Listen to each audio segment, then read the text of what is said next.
All right, welcome back, everyone. Who wants 25 experience to recap what happened last session? Oh, yes, I can.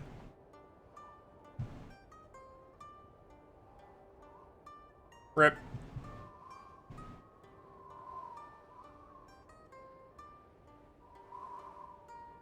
Uh, does anyone want 25 experience to recap what happened last session?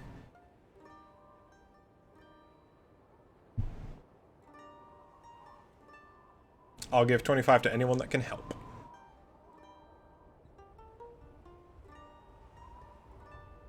Mm-hmm.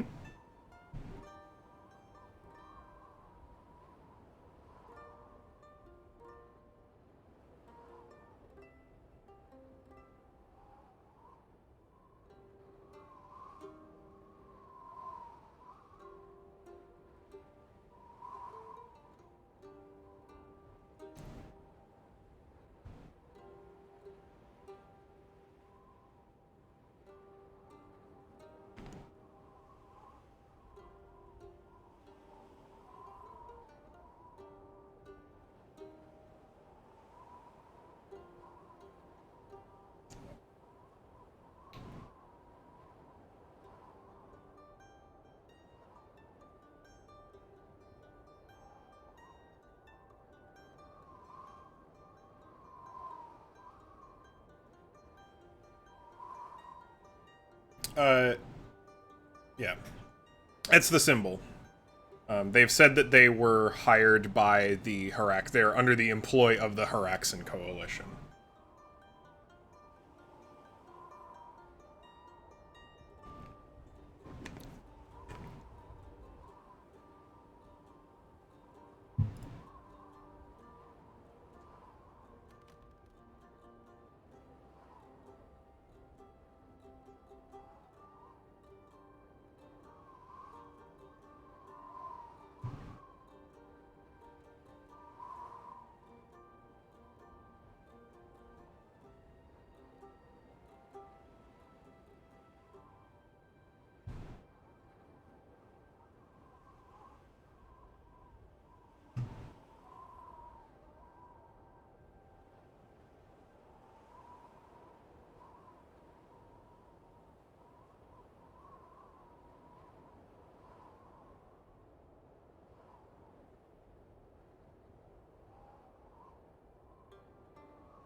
Is what it is.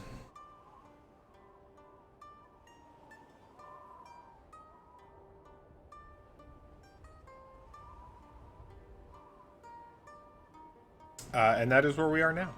Does anyone else have any interstitial details they feel are necessary to add?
Excellent.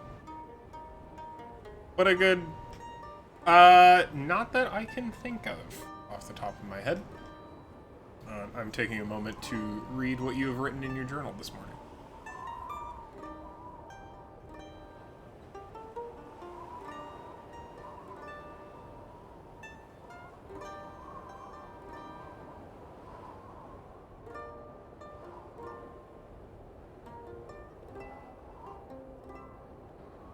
Excellent. All right. So, currently, the four of you and Millie are hanging tight to the frame of your wagon as it is currently soaring through the air, tightly held in the claws of one... my god, what's her name? Zerga. I swear, I forget my own characters' names more frequently than I forget other people's. And Zerga has been flying for what is now probably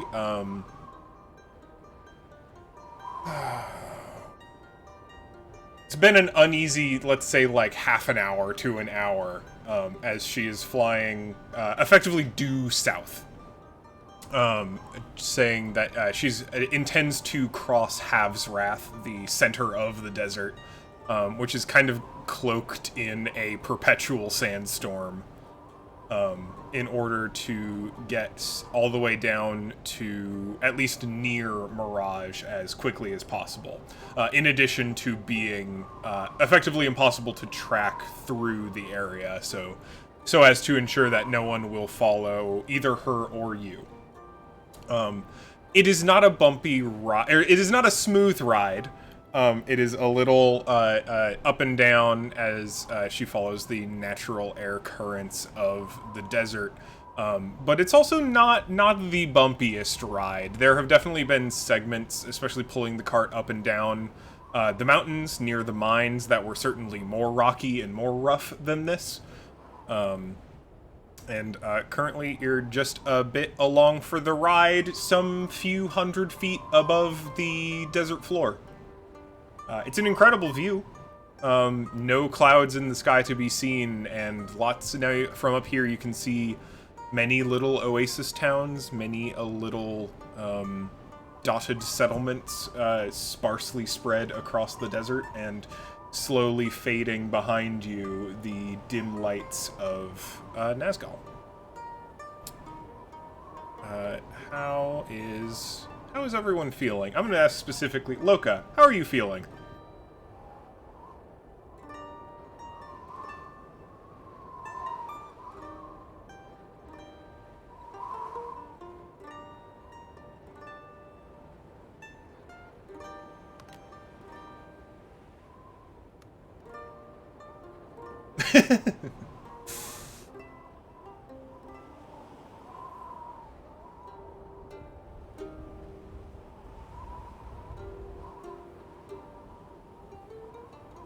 Mm-hmm.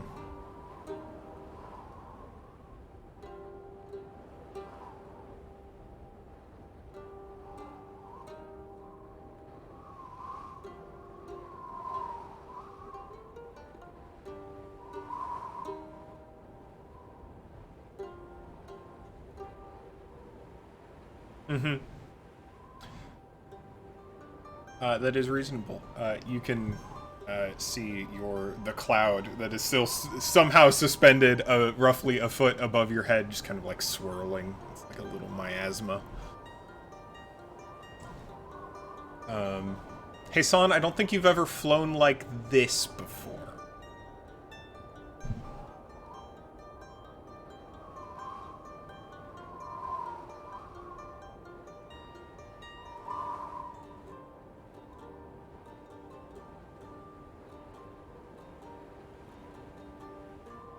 You are moving quite fast.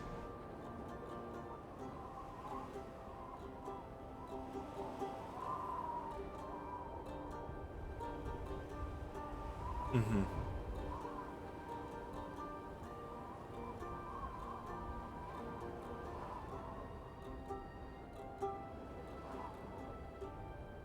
Yeah, absolutely.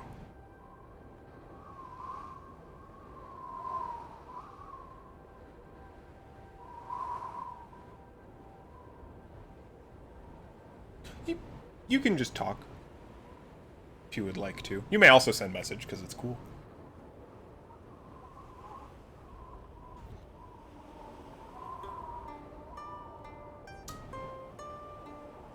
I hath flown the path before. While difficult, shalt not be nowhere near impossible. Very difficult, but doable for a skilled flyer such as myself.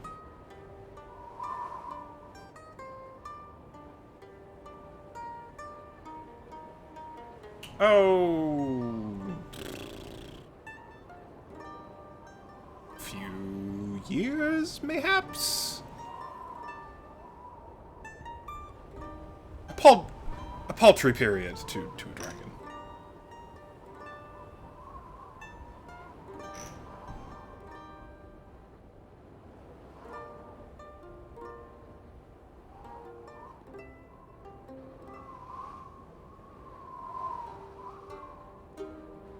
There is a weird kind of like pulse thrumming through the air around all of you that you can hear. And it takes a bit to kind of figure out what it is until you all kind of pinpoint that it is the heartbeat of Zerga above you. Just this immense thundering heartbeat that reverberates downward. It's not like noticeably audible in the same way that like like holding your ear up to someone's chest would be, but it is just this in the background of all of the noise and the whipping, whistling wind, this just thrum undercurrent.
What?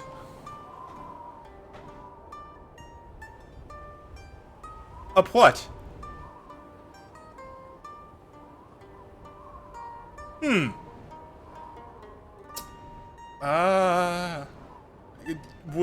Wouldst thou be safe?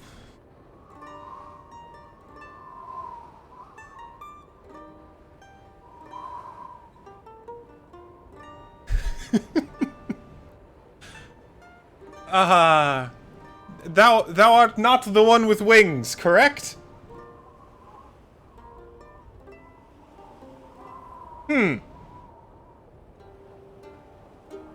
I would prefer the lot of us arrive in one piece, though, that thou art free to do as thy wish.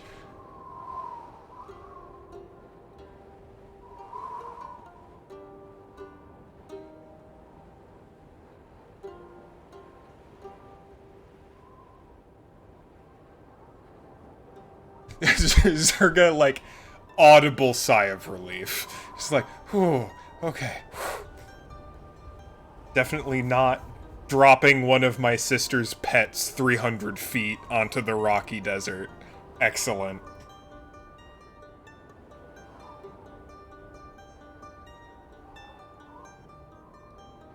Zeron, how do you feel about being carted around by Zerga for the time being?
Uh...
Just kind of visibly see the gears turning.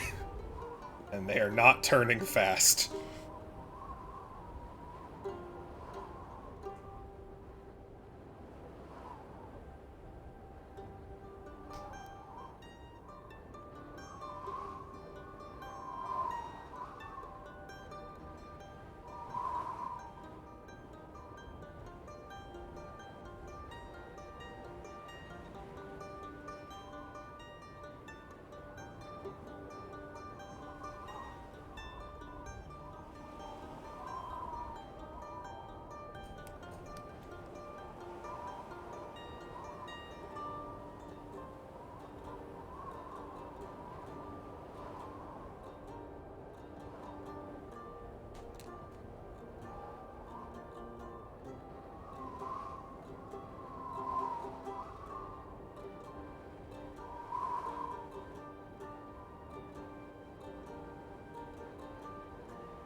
Awesome. Cool. Jason, go ahead and make an Arcana check for the journal. Yeah, just flutter. I won't give you disadvantage. Additionally, wow, okay. Yep. We'll get around to that.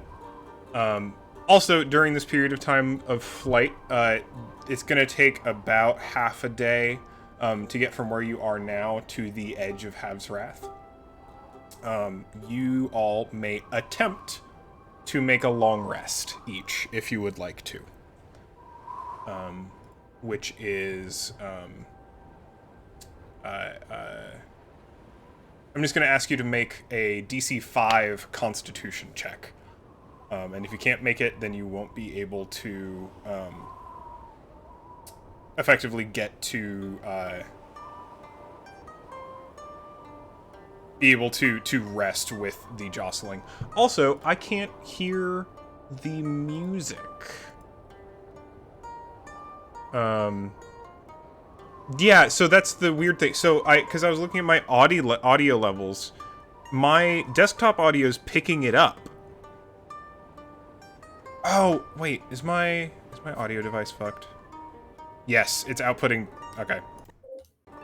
There we go. I could hear just fine in Tailspire. I was outputting my music to my mic because I had it plugged into an external speaker. Okay, I really hope that... Ooh. I really hope that was picking everyone up. Oh. Do we need to pause for a second to kind of go through? No, because I know it can hear everyone now. Because I can see it. There is a chance that the first 20 minutes of this recording were just me.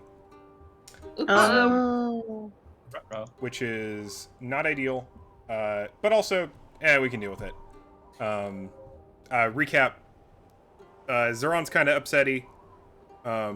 Just at least internally self-conflicted. Loka's grumpy. Pashmina is having the best time of her life. And Hassan is a worrywart. Who is currently attempting to study the Patches Journal as the collective are flying from Nazgul to Mirage through the center of the desert. Sorry about that. I thought I checked everything over, but I had my devices mixed up. All good. All right. Who would like to take a long rest? I would like to. I would, and I rolled a 12 on the die. Excellent. You're good to go. I rolled a 3, so I do not get that long rest. Unfortunate. I'm wondering if I try or not. I don't know if Zeron's in the mood to even attempt, though. Mm-hmm. Oh, fuck. I actually need to roll again. That nat 20 I got shouldn't have been a nat 20 because I still had a level of exhaustion. Oops. Sorry, give me 1 sec. Unfortunate. Loka, since you succeeded, it's still an 18. Yes. Loka, you may help someone else to rest if you would like, but if that is a thing you would even think to do. And how, I guess. I don't know how I would even do that, or at this point, why. It's okay, because I rolled a 14, so... You lend them a puppy pillow. Puppy. I don't think he would like that very much. Puppy likes to sleep on top of people. Yes. More like a puppy blanket. Screw it. I'll roll, because everyone else is rolling.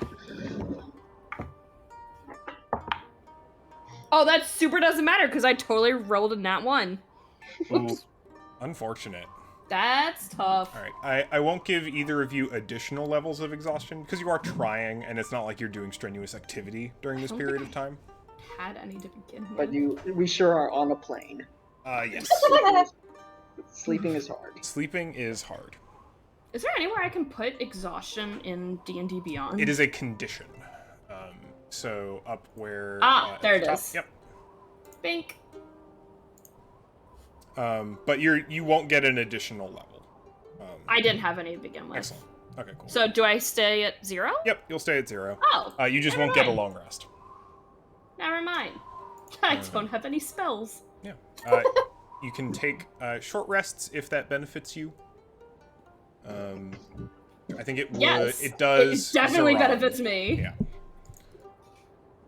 Let's see if any of my features actually go through short rest. No, they don't. But yeah. So Hasan, you got an 18 on studying Arcana. DC for solid understanding of the book is unfortunately higher than that. But you do kind of start to gather some of what is going on. This is a combination of just some general observations. Not all of the writing in the book is in the same hand. So it's likely that either the patch inherited or stole or discovered this book and then added their own writings to it as they continued to experiment and do other miscellaneous things.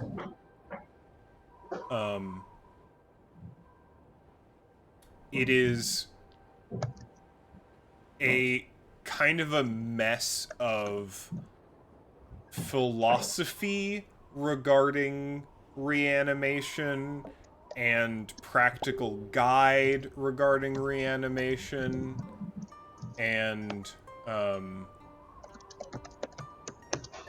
some observations regarding various different types of creatures. A lot of the patch's notes are specifically about skeletons, but there are several observations. It looks like the project patch was really working on was trying to reanimate significantly more fresh victims effectively. From what you can tell by the journal, very little avail.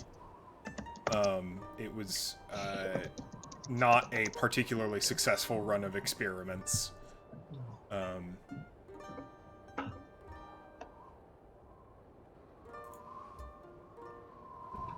Arcana-wise, the book is kind of nonsense. In the same way that, like, if you read an article if you read, like, a Reddit post about how to build a bomb, it would, like, kind of make sense, but also be mostly unintelligible. Like... This is not a technical writer. No, and also this person clearly barely understands anything about the magic they're casting. Like, they understood exactly enough to get themselves in trouble, and then went looking for trouble.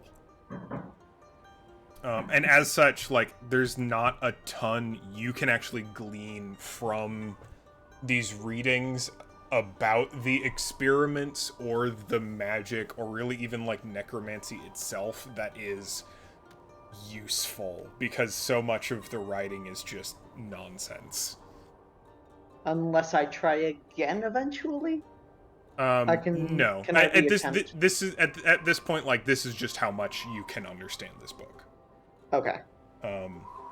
You would have to bring it to someone who potentially knows more about this type of magic, or maybe magic as a whole, or do additional external studying about necromancy, which I'm sure someone at a library would love to show you. This is as much to your knowledge about this type of magic as you can glean from the book. Okay. So, just a very shitty necromancer. Just a pretty shitty necromancer, yeah. A shitty caster in general, like, not a very good arcanist.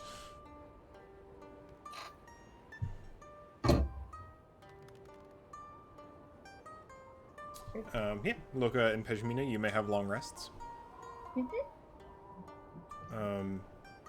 Ishmi is eventually worn out by all the excitement. By the time the two of you are at least rested, you are nearing the edge of the greater sandstorm that makes up Hav's Wrath. Zurga is slowing down somewhat, kind of peering into the storm, looking for a reasonable entry point. Millie looks kind of spooked. Aw, Millie. Who's still hanging from the canvas that used to be the top of the cart. This probably sucks. Millie has not been having a good time. Millie has been being carried by an apex predator for the last 12 hours. Or 7 hours, but... you're about to ask a question, Matt? No, I was just saying she's fine.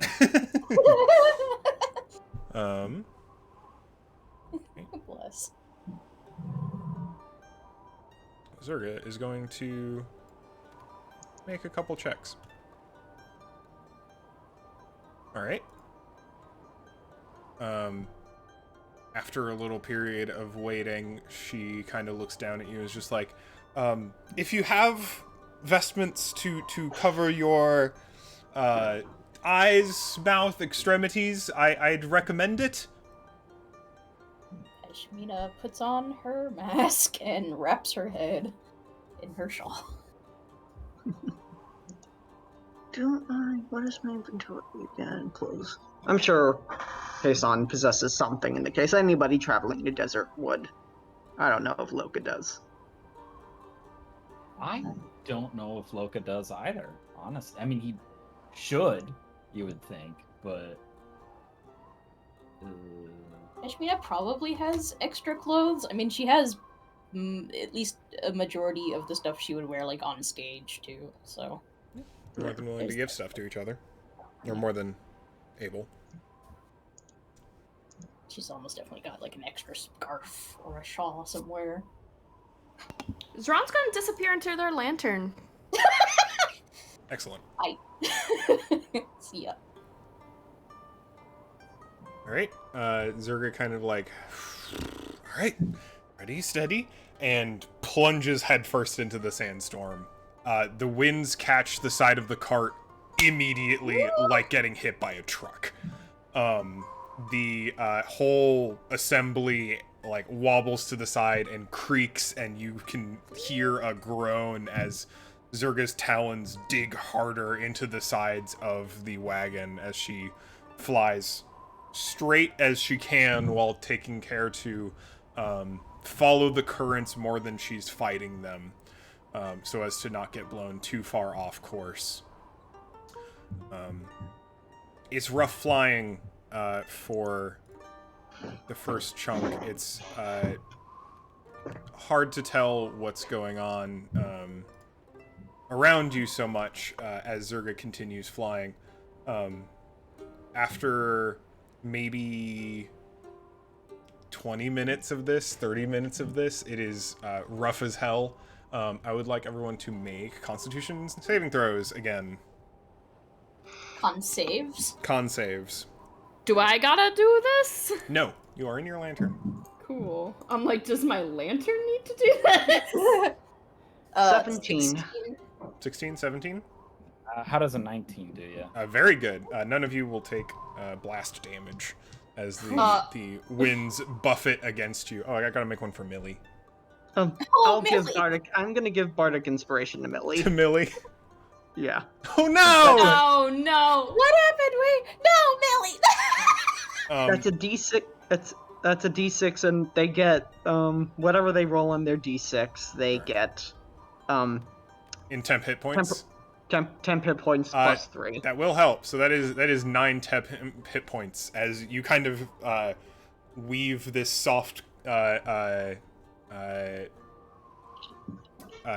protective barrier around Millie as she's just thrashing. She is not having a good time. You can tell that Zerga's actually kind of struggling to keep hold of the wrap, kind of keeping Millie upright. Whoever's closest, I'll let you, anyone volunteer. I'd like someone to make an animal handling check to see if you can calm Millie down a little bit. Pashmina is willing. Go for it. I'll offer assistance. Okay. Two of you trying to keep her a little less freaked out. So... Okay. And you're offering assistance, so... That's advantage. We roll again. Oh, thank God. Okay. The first one was 16. All right. That was my highest. Yeah, it helps a bit, thankfully. You just knowing that she is not completely alone, as the sand makes it a lot harder for her to see and hear anyone else, helps her to calm down a bit and helps Zerga get a bit of a firmer grip. After another short while, the winds start to subside, and then subside entirely as Zerga and the rest of the cart break out into the center of the storm. All around you is this giant cone of swirling sand and wind. And far, far below you, you can see the sands of the desert sloping downward and inward into something dark. Something a little unusual. If you would like to make perception checks. How long can you stay in the lanterns, Aran? Up to 4 hours. Excellent. Ooh, that was a good fucking roll. 12. 12? Oh, I did it. I also Nat got a 20 plus 2. Solid. Yeah. 18 plus 4 for me. So I'm also at 22. 22 and 22. Awesome. Hasan, what'd you roll? 12. 12. Hasan, you peer down and you see what looks like the sand almost spilling inward into a quarry, some kind of pit. Pashmina and Loka. Funny that it's you two, because you both have biology adapted to seeing in particularly low light conditions, particularly rough conditions. Both of you peer downward, and in this darkness you see structures of some kind, buildings, these large square stone constructions in the center of this crevasse of some kind. And you think even so far down, you can see little figures, little pinpoints of something milling around in there. Zaran. What? Hi. You have a visitor. Uh-oh. Uh-oh. As you sit in your lantern, hovering above this, a semi-familiar, out of one of the candles sitting within your little enclosure, appears a figure in flame. They look at you, smile, say, "How's the story going?"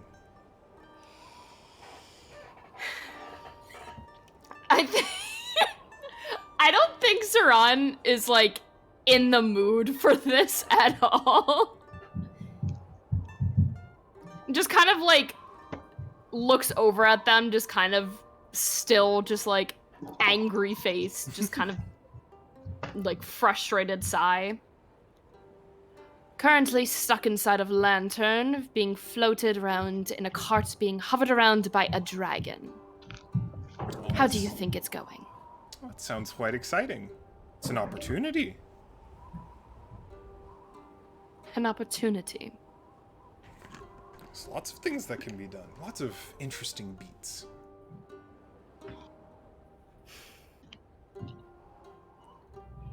Would feel safer on the ground. Oh, I'm sure you'll get there soon. One way or another. Some way, somehow. Why are you here now, Emra? Just for fun. Just to observe. I like to be here every once in a while. Figured you might want to have a chat, but I suppose you'll leave you alone. Anyway. Well, good luck. He kind of disappears into the candle. And I would like you to roll on the funny table. Funny table. How's that even gonna work? Okay, alright, give me 1 second. I have to open it up. Oh god, I have to actually find my D10s too. God. Alright, there's 1, there's 2. Shared with me. Hold on, I have to find the table. I've got it up too. Okay, sure. I'll roll and you just tell me. Excellent. 82. 82. I feel like I've rolled this before, and that's the scariest bit. You have. That's the letter. No! What? No! Did you just do a fucking fireball? No, I didn't. That is extremely funny considering it says specifically your current location. Oh. Alright. How? How? Once again, in front of you, you see a little envelope appear, and a little scroll unrolls, and you see a quill appear in midair and begin writing, and you observe that it is writing a letter. Saran lunges for it. As soon as it is within finger's touch, the quill finishes writing, inserts it into the envelope, and disappears just as your fingers graze the wax seal on it.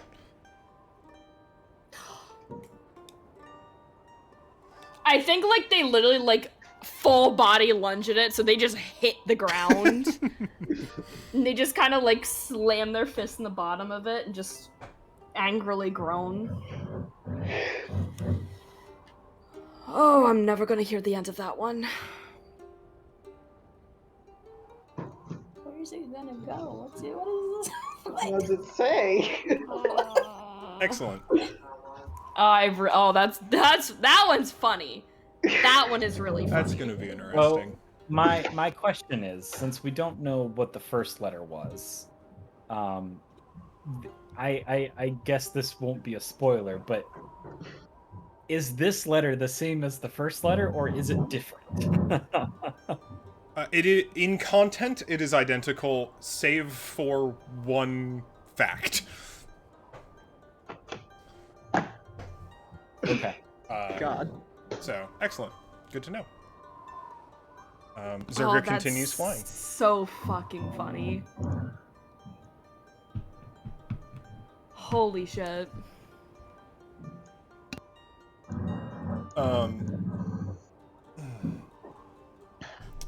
Zerga is approaching the the other side of the storm. And is, oh my god, stealing herself for breaking through the wind wall again. The observant among you may see that a secondary translucent eyelid slides over her eye. Because I always thought that was cool about lizards. Also, did any of y'all tell me about the little figures? Or point Not them out? yet. Peshmina will point down. What? Eli, what is there? Hello? Is there an alarm? 1 second. Oh, a vacuum, probably. Oh. I thought it was coming from outside our apartment. I was like, what? Somebody's doing something upstairs. Don't worry about it. Okay, Sorry. no worries. I'll mute if it happens again. Gotcha. But yeah, Peshmina will point down and be like, do you see that? It's there. What the How hell is that? I'm amazed that anyone can live here. Maybe? Is that... I Hey, don't Sonic, know. do you know anything about Havsrath?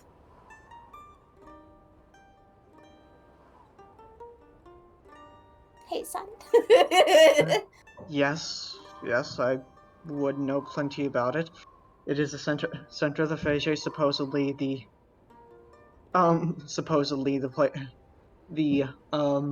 remnants of a supposedly the remnants of a lake, so to say, constantly beset by storms and hostile weather and otherworldly disasters one can't begin to imagine. And it should be navigable. I cannot imagine anyone living. Should I do a history check, Cole? If you want me to do a history check, or Sure. sure.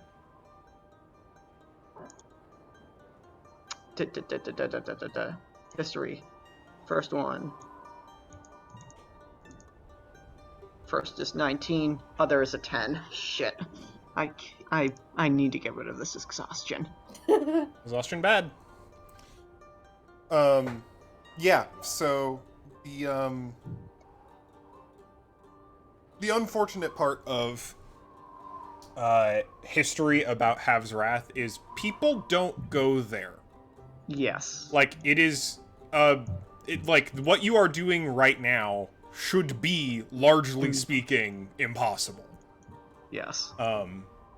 So the idea of it being inhabited, there being construction, civilization, like, there is just, you just don't know anything. There is no, like, it feels weird to say you rolled an 18 and you don't know anything, but, like, the information is that this is unprecedented.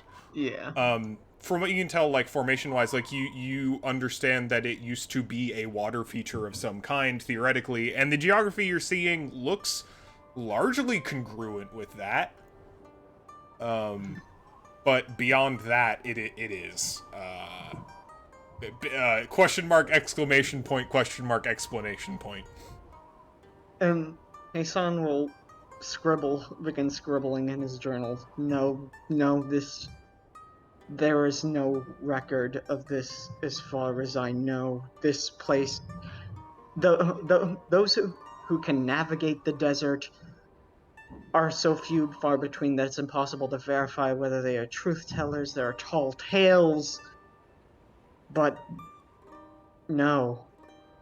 This place should not be able to be lived in. For example, Pashmina, hand me the jug. Could somebody hand me the jug, please? Sure. Asan will try to use the jug to pour out water. The ever-flowing flask? Yeah. A very, very loose trickle starts to come out of it. Much less to an insignificant amount of water. This place should not be able to be lived in. The land itself does not want things to live. And he places the flask down. It's allowing someone or some things to live somehow. I kind of want to jump down there.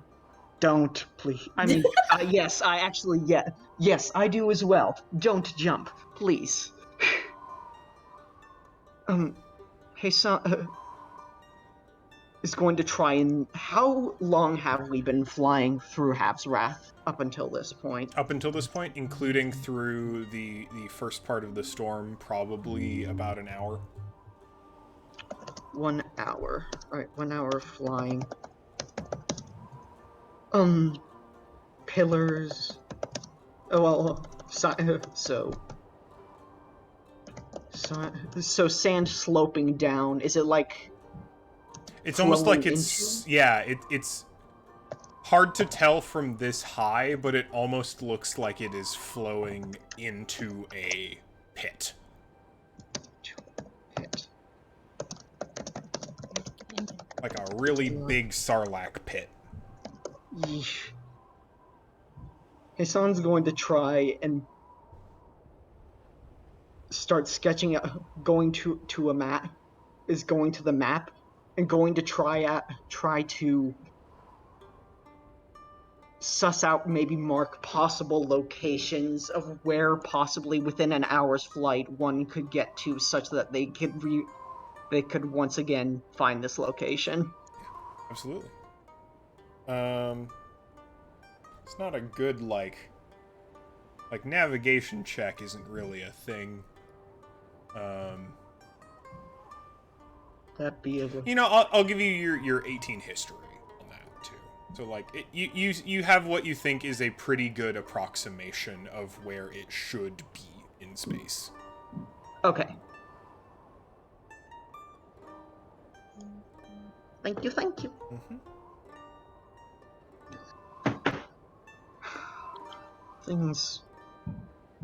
Things continue to get stranger. All right. Zerga calls down to the group and says, "Ready?" Ready for... Bundles up again. Hold on to Zaron's lantern. We're close. tightly. It's through the other half. His son just kind of scrunches up into a ball.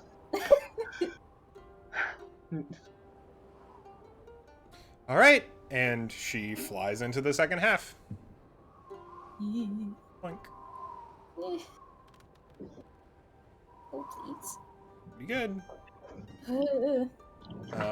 Again, hit with a wall of wind, like it was a physical object. Cart goes sideways the other way, now that you're on the other half of the vortex. And you all cling to it heavily as Zerga's, like, heavy, powerful wing beats. From below, if you look up, you can see these enormous muscles just straining at the ligament connections from between her wings and her body to maintain strength against the currents and kind of keep the group going through this absolute onslaught of wind and sand. But after another arduous half hour of flying, breaks through the other side as the winds start to thin out and separate back into bright, dry, clear daylight. And off in the distance ahead of you, you can see a very small little glittering dome around some kind of settlement. Oh, thank God the cards. Okay. Mirage looks very different from all the way up here. Insofar as Hassan is familiar with, you can basically just see a haze where it should be. It doesn't look the same as the other settlements you can see from this far up, where you can clearly see defined buildings, and oh, okay, there's the oasis, here's some greenery. It's in the distance, and it's very small, but you can tell what it is. Where Mirage should be is simply sparkling dust, a little patch of desert that just warps oddly like it's a little too hot. Zerga, how much of that haze is your sister's? Oh, I'd imagine most of it. Has it grown? Since I saw it last? Yes. A bit.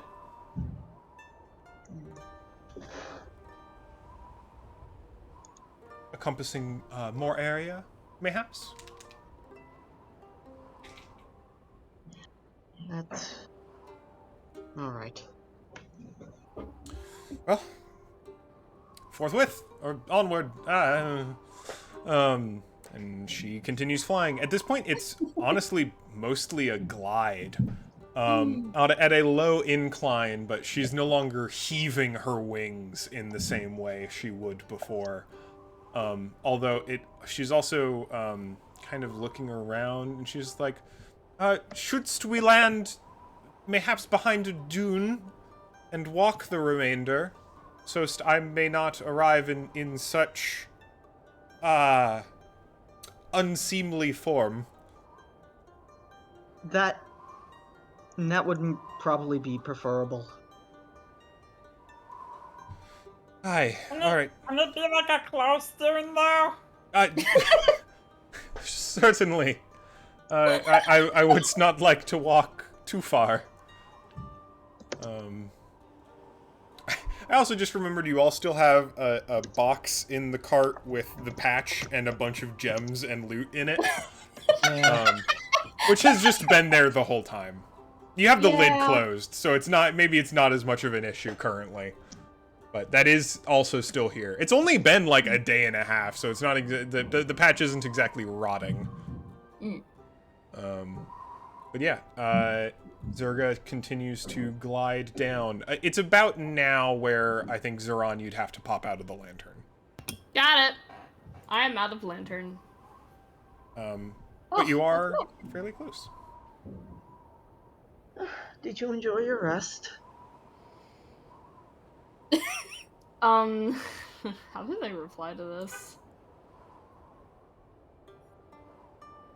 Yes, I did. Unconvincingly. Oh, it's super unconvincing.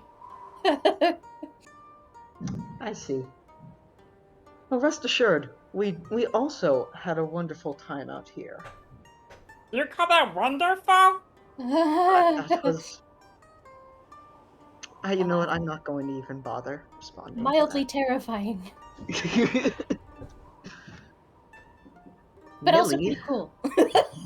Millie almost shook free of her grasp on her own. It was scary. I think Zoran's only like half listening. They're just kind of going like, oh, yeah, wow. Just like to like kind of everything. They're just kind of like staring at Mirage in the distance.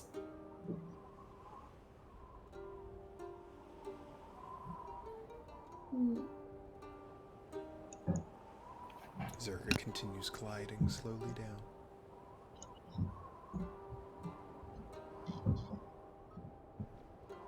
It's a very smooth ride at this point. She's kind of like swooping side to side, kind of scanning the landscape and attempting to determine a reasonable place to land. Oh. She's on a trajectory that looks like it's going to be landing, like, to Loka's request, very close to town. Oh my. Probably within view of it's a everyone. pretty small hill. Like, dune would be an exaggeration for the size of this particular, the mound of sand it looks like she is headed toward currently. Oh no.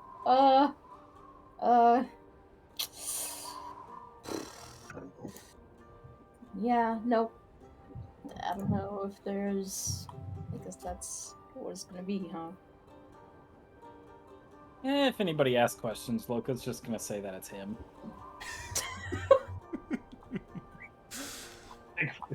What are they gonna do? Amazing.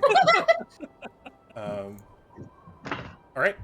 Zerga comes in close, and after some heavy beats of her wings that kick up just a fuck ton of sand, as she gently as a word puts down the cart with a bit of a thud into the dunes, the sandy dunes below, and then genuinely more gingerly places Millie down before finally landing and giving Zerga giving her feet a shuffle before tucking in her wings behind her back, and after a brief respite, like just a few seconds to kind of gather herself,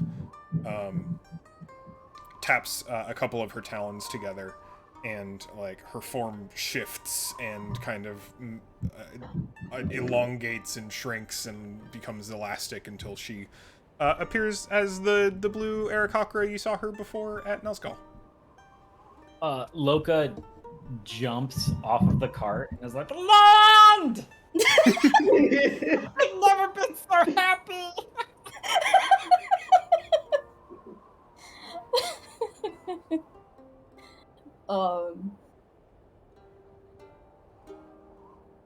Yeah, Peshmina's immediately gonna jump out and try to make sure that Millie isn't going to just, like, dart off. It's a good question.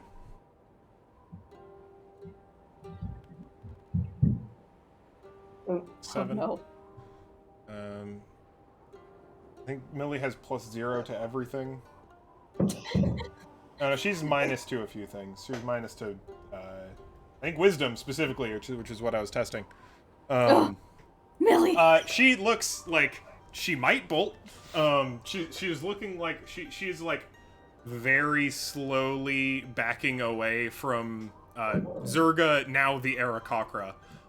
Kind of wide-eyed, and her legs look a little twitchy in the way that like an animal looks like they're right before they are going to bolt. Peshmina runs up with a handful of Finnick food and tries to calm her. Yeah. It's okay. Go ahead and make an animal handling check with an advantage. Oop. Because of the food. Oh god. First one, not 20 plus 2. It's almost like Millie just forgets what was going on. Like, Millie is, like, scared, looks like she's about to bolt, and then you've got food in your hand, and she's just like, oh, fuck, food. Hell yeah. Just, like, comes over to you, nuzzles you, like, munches out of your hand. That's a good Millie. Pat, pat, pat, pat, pat. Aww. Oh. Shouldst we, away, onward? If I may, Fehu, do you think it may be Zurga. wise? Oh, for Zurga, sorry. Sorry, that's me. My That's sister Eli. is nearby. Zurga, do you believe that you should perhaps take a different form? There are many who no doubt saw you up in Nazgul. News will it won't travel as quick as we came here, but news will travel, and dots will be connected. Dost thou have Anne's suggestion?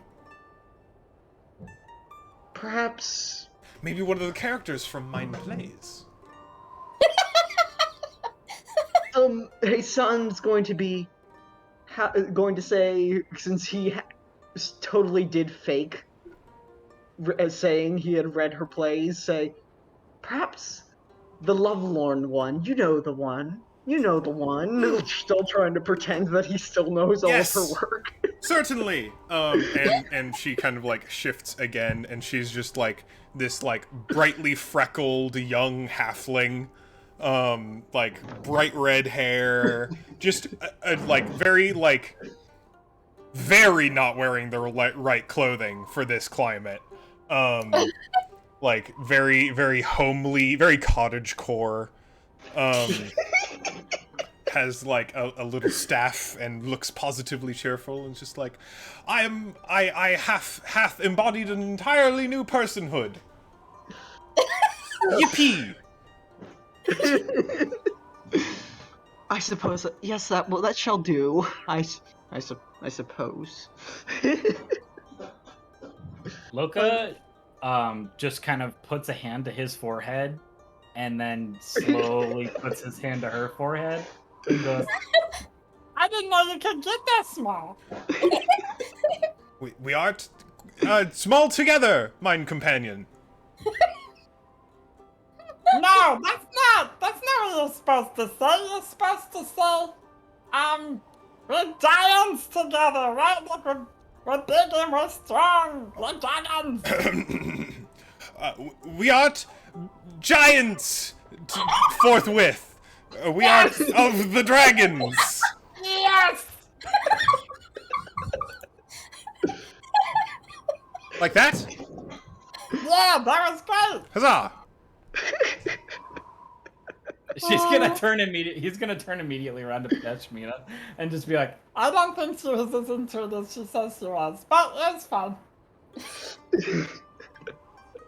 I literally cannot tell you how tempting it is to not just, like, disguise self.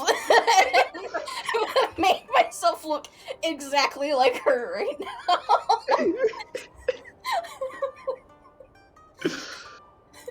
Just disguise yourself as a small tiefling. Onward. Yes. Onward.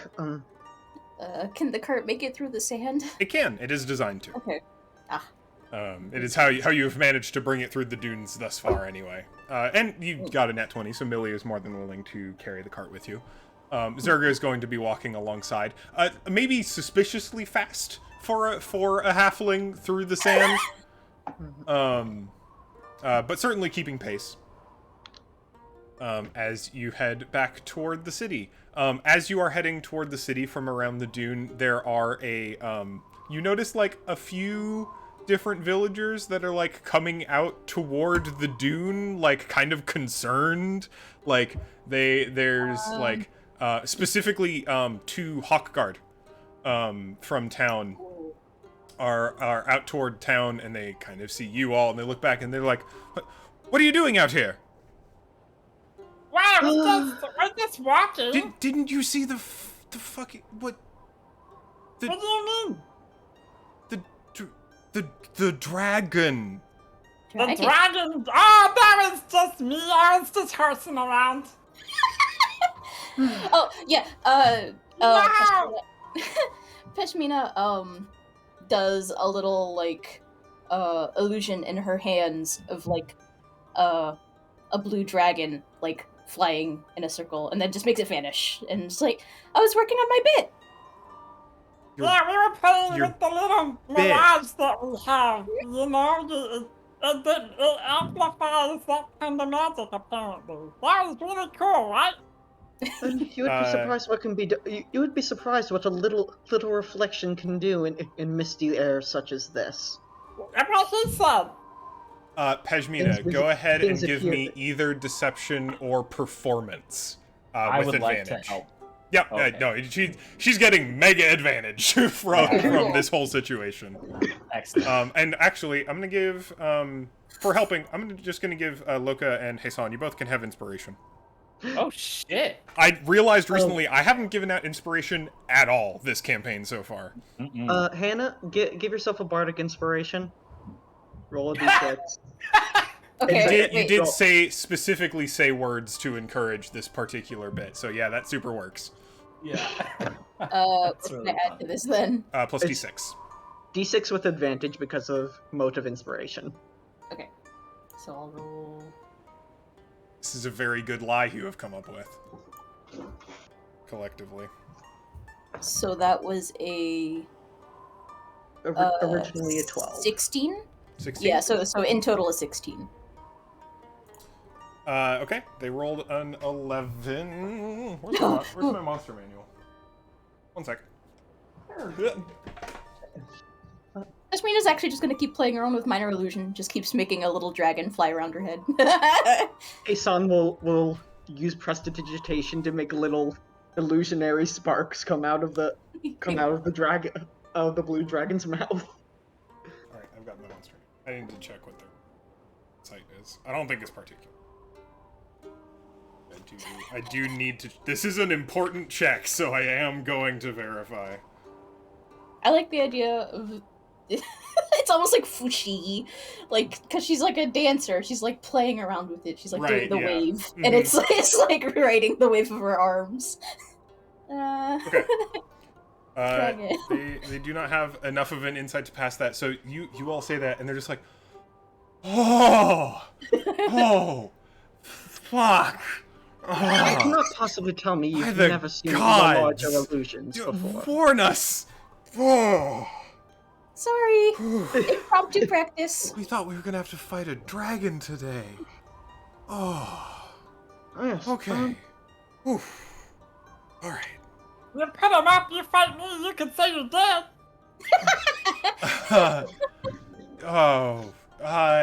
Settle for an arm wrestle at the tavern, maybe. Yeah, sure, okay. All right. All right. Believe me. Anyway, let's go. And they both head back to town, looking extremely relieved. We forgot to give them the rotting corpse. I mean, we can call them back, right? We can do it later. I don't want to talk to them right now.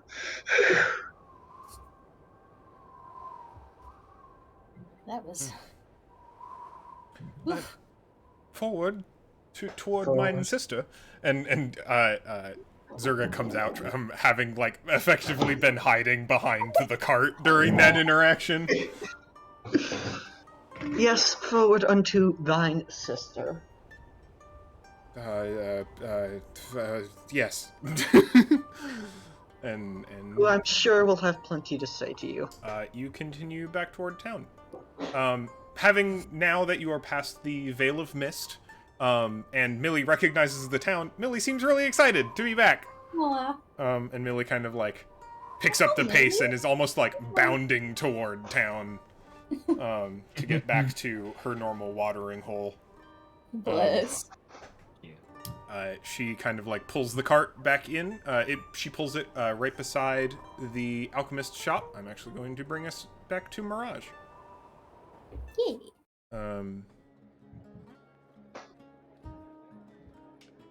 Let me bring the players. Summon players to the board.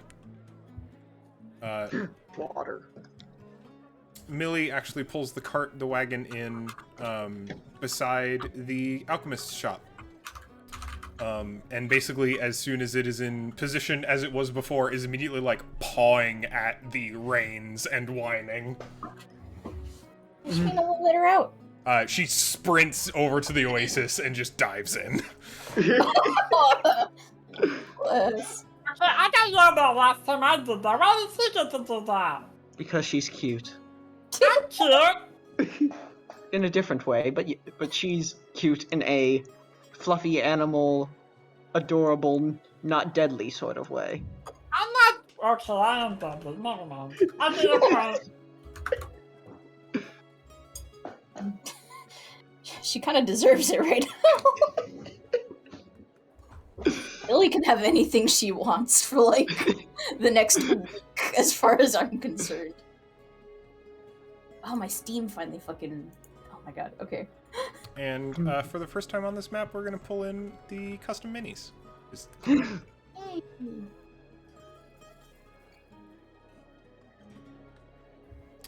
welcome back to Mirage. Fun.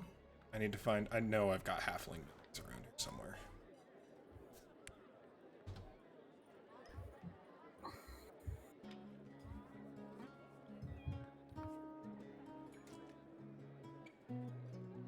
Yeah, it works.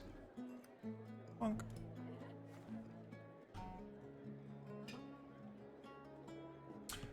You're back in Mirage. Millie is in the Oasis. Zerga is just kind of like staying close to all of you.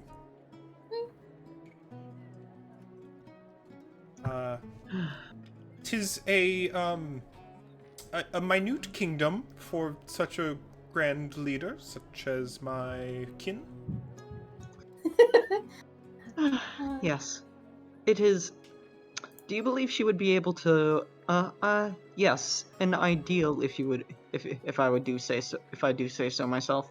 Do you believe she would be able to hide so well as say the ruler of Althra? Thou maketh a good point. Yes. Mine sister is quick of the mind. Yes, she is. And small doesn't mean not powerful. Apparently, she holds quite a lot of influence. Not single-handedly through popular majority vote, but did shrug off influence and pressure for annexation by her. Right. So, yeah, Fiercely independent, the dragons.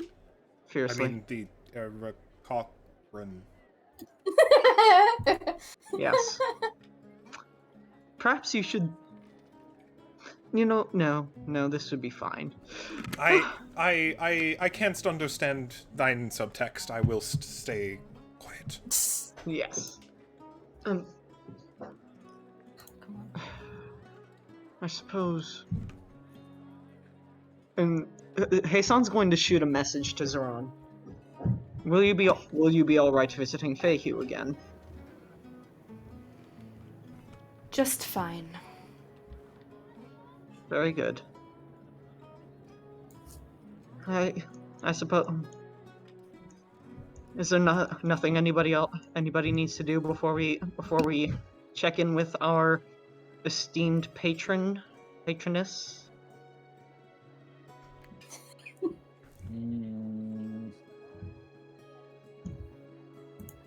I don't know if there's really anything Loco would need to do. I think he probably also jumps into the lake the oasis. Swimming around with Millie for a bit. Yeah, just to get all the fucking dust and grime off of himself. You know? Safi, the little blue kobold who is Feihu's assistant, who you, as you have come into town, continue to see scurrying around doing tasks as he does. Comes to the edge of the oasis and is just like, hey! Ow! You two aren't, all of you aren't supposed to be in there. Hey, Millie jumped in first. I just decided to follow, you know. Oh, If the rules apply, can I come in? Yeah, the water's really nice and warm today. Heck yeah! And he also he doesn't even take any of his clothes off, just jumps right into the oasis. Oh my god. contaminating the water supply. He doesn't know how to he does not know how to swim. So I'm not. okay, he does not drown. He does manage to keep his head above water with all the now soaked heavy clothing he is wearing, enough to get back to the shallows. I just want to say this, and this is an important point, that I am not tainting the water. I'm not contaminating it. I am just adding some flavor to it. You know? Seasoning the water. LaCroix Oasis water. Love it. You're adding that fishy umami boost. Hint of barbarian. Ooh. Ooh. LaCroix don't like Oasis this. water really hit me good. That was a good one.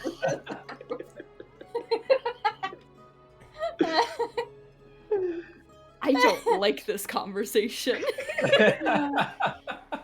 Gross. Gross. Amazing. Safi comes back out of the water soaking wet and goes back to scurrying around tasks. Alright. Let's get to Feihu finally. Actually, Safi! Yeah! Where's Feihu? Oh! He, goes to look at some papers that are now soaking wet.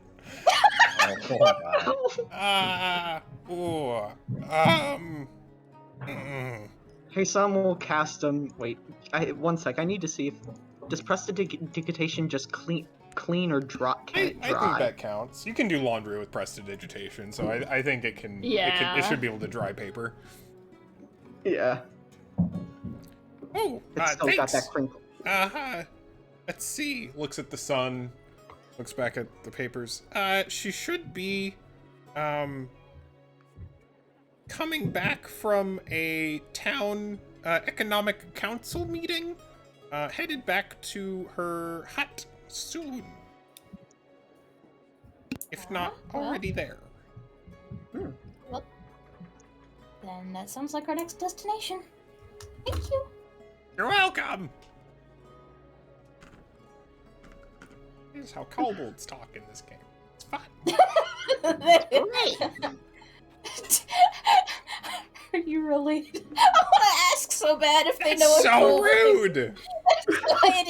It is rude, but it's so Just because we share the same miniature doesn't mean we all know each other.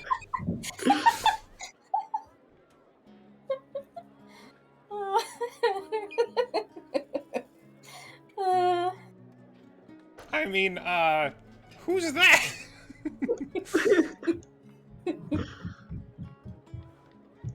You may proceed to Feihu's hut if you would like to. Yay. Miniatures. Drag the miniatures around. Yay. Clock. Oh, right. Friend Feihu's here. miniatures over here. Feihu doesn't live in the tent. She has a little hut full of stuff. Many stuffs. Too much stuff. But yeah, you come over to Feihu's hut. Basically, as soon you arrive outside of Feihu's little mud house, basically right as she is arriving home, having walked, she looks like she was walking from the center of town, broadly speaking. And it looks surprised to see you, and it's just like, well, welcome back. How did you fare? We discovered many things. Excellent. We succeeded. We also have a visitor for you. Zerga goes, "Hello! Hark! I art an adventurer along with thine party." And Feihu just puts her head in her hands. On her beak, rather, and closes her eyes down and says, Zerga, what are you doing here? And Zerga says, mine sister hath seen through mine clever disguise, sharp as a wit. And Feihu is just like, okay, we're gonna go inside, and we're gonna talk about this. A lot happened. I am certain. Also, I'm glad to see you. Likewise, thou art safe? Not thou art safe. Oh, Christ, Zerga. You're all okay? Well, some of us, one of us was very nearly, or a few weeks away from reanimation. Just a few hours ago. Deeply concerning. And well, we have discovered that the might of dragons truly does shine within many of us in this desert, and some of us are not taking it quite well. She takes a minute to look at all of you after you say that specifically, and just goes, then I suppose we do have much to discuss. Yes. And specifically the nature of this. And what you intend to use it for. Holds up the bracelet. Certainly. I'm certain you expect an explanation, and I am more than happy to provide. Tea? That would be nice. Wonderful. And she steps inside and immediately begins brewing a very large pot of tea. There is not a lot of seating in her little space, but there is just enough for most of you to be comfortable, broadly speaking. And she sits you all down, and is kind of okay. All right. First things first. You did you show the bracelet, Hasan? Yes. Yes. May I? And she extends a hand.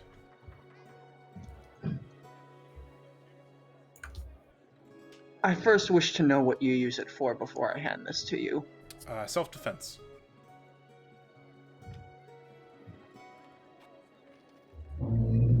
Against? I mean, obviously, well, dragon slayers, but among other things, that's not for them. But it is for associated foes. I promise a broader explanation very shortly, but the short answer is there are a lot of very large and very dangerous things in the world, some of which I believe I may be on the receiving end of sooner rather than later. Whether that be a century or two, or less, I would prefer to be safe than sorry, particularly when it comes to the safety and well-being of my citizens. Insight, if I may. Absolutely. Can I get assistance on this? Oh wait, no, don't give me assistance. Somebody else do what? I got a nat 1. You know what? Yeah, I'll also do an insight. Peshmina.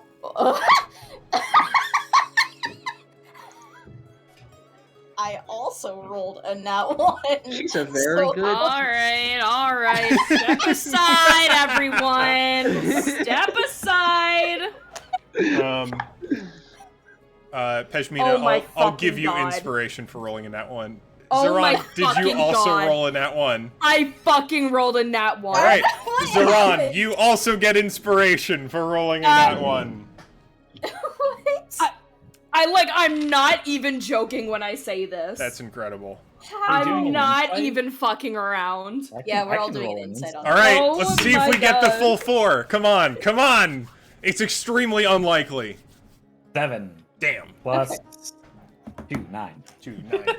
I just posted it in texter voice. I wish I was joking. Oh, I hate Unfortunate. that.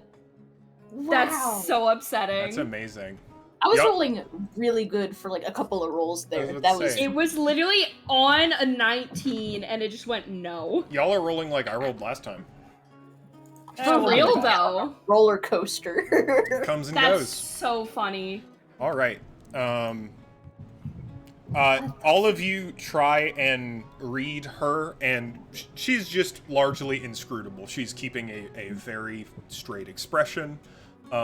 The lot Using a of different you D20. are having maybe some issues kind of focusing on Fehu's body language as Zurga is like flitting around the room and looking at all of Fehu's stuff.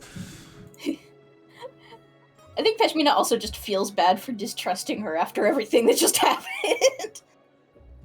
Raison doesn't.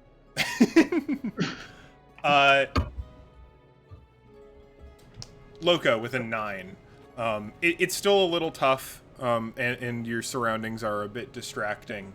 But if you had to read a general vibe, she's just very intent on this bracelet. She seems to be intensely concerned about it and making sure that she has possession of it.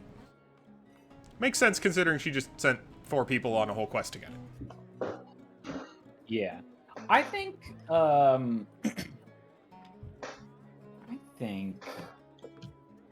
mean, I just don't think Loka really cares enough to be quiet. You know what I mean? Like, Mhm.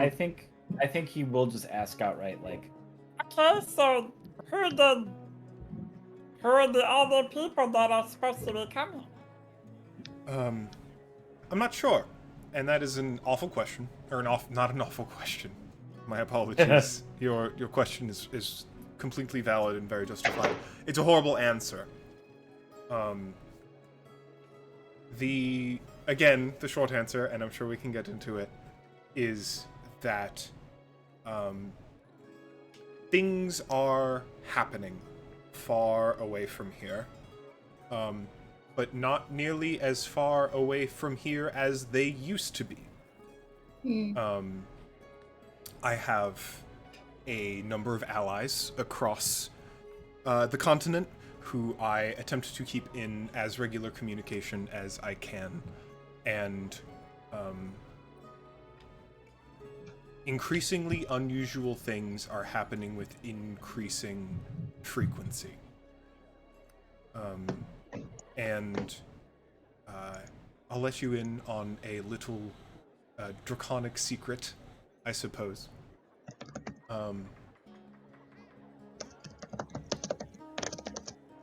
I love my sister. And Zurga goes, "Aw."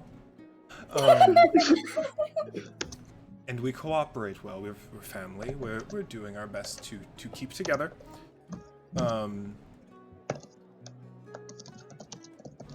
Dragons do not collaborate easily. To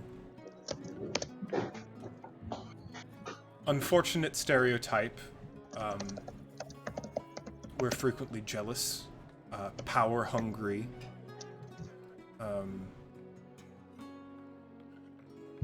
violent at times. I would say no more than the other species of the world, but we have a devastating power that comes along with such occasional violence.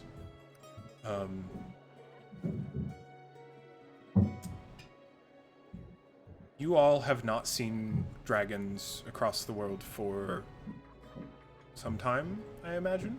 I imagine this came to be as a bit of a surprise. I didn't even know dragons were real. That just kind of made sense, though, right? Was I the only person that just kind of made sense to? No, I mean, I had Two and I two had- together after I the had fact. suspicions. You're an observant Dragons. one. This would not be the first dragon that has appeared within the past short period of time. Across the sea, there's been another as well.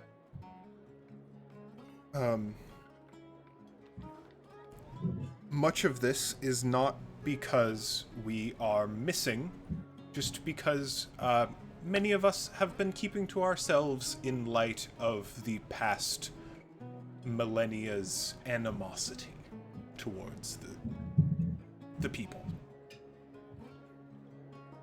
Some justified, some not. But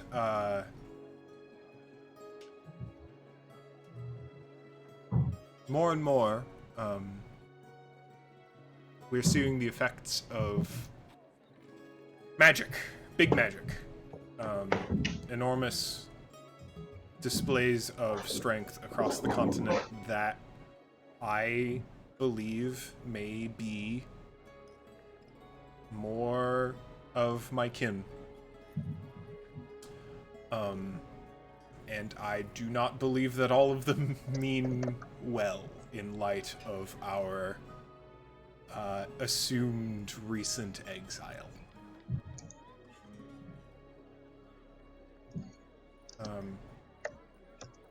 And as such, I want to defend our town. This is little power. But,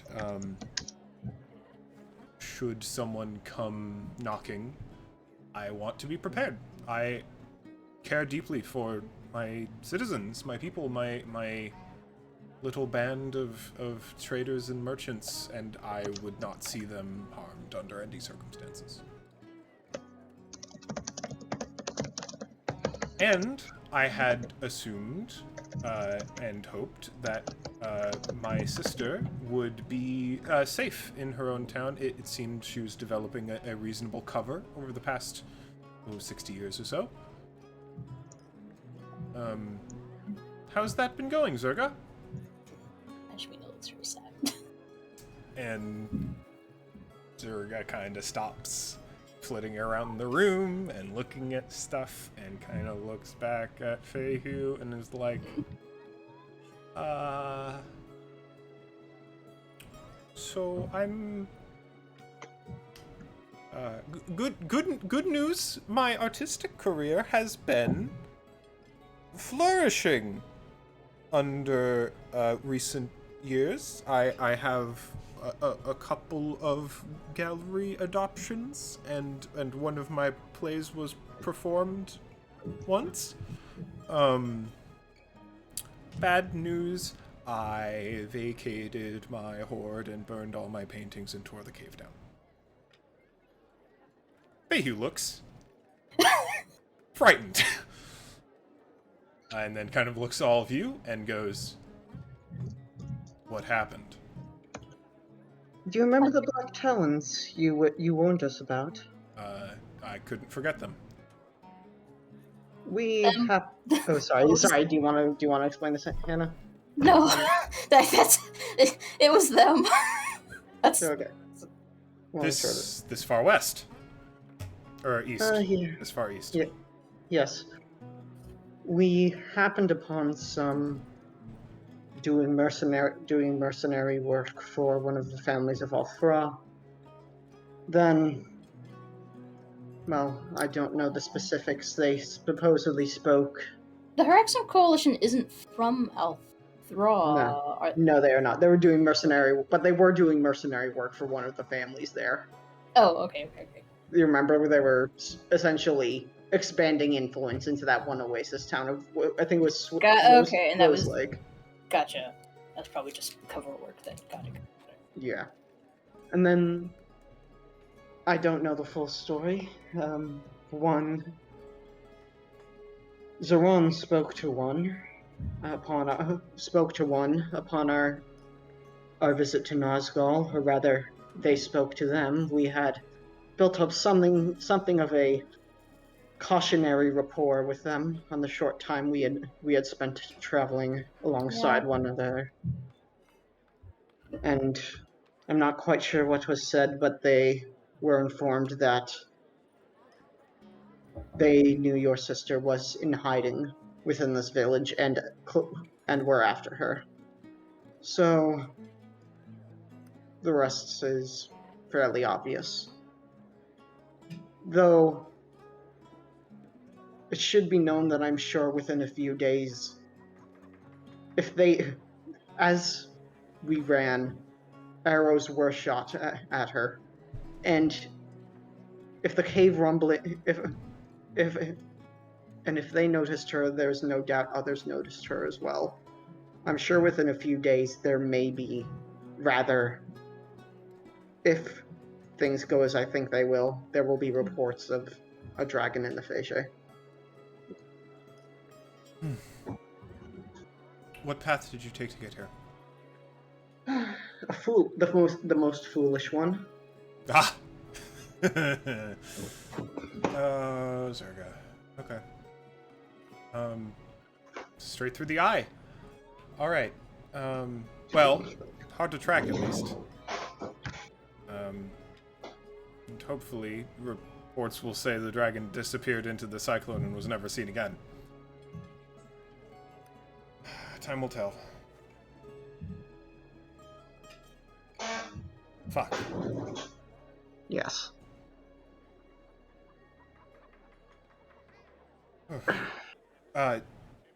Apologies for being insistent. But the band? Yes. May I? Well, Actually, I have one question. So, I don't doubt that it's for protection. I don't doubt that. When we found it, it was being used by a wannabe necromancer.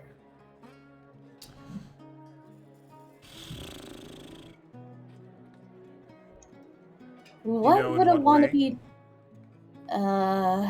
well, that's kind of my question to you, is what would a necromancer do with that? 'Tis a powerful artifact, which does have a link to the undead. Given study, a liberal application of enchantment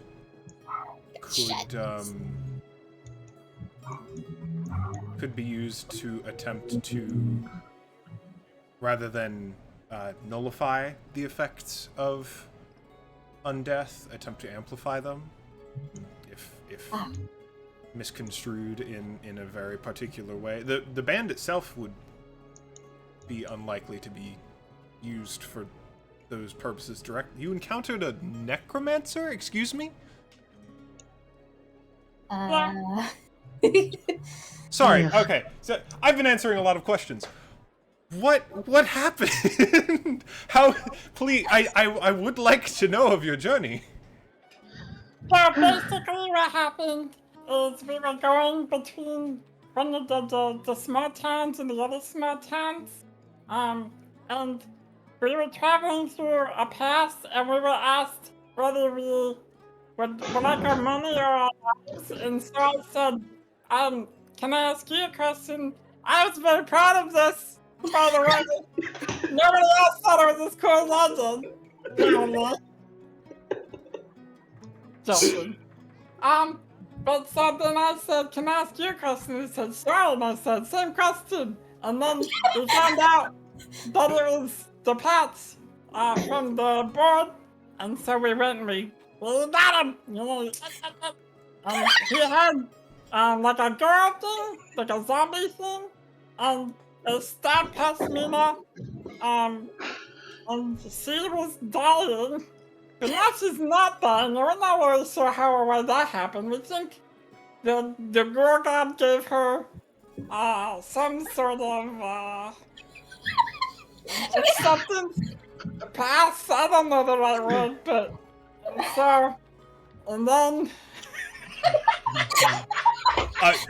Fahue is fucking enraptured. Is like listening to you so intently.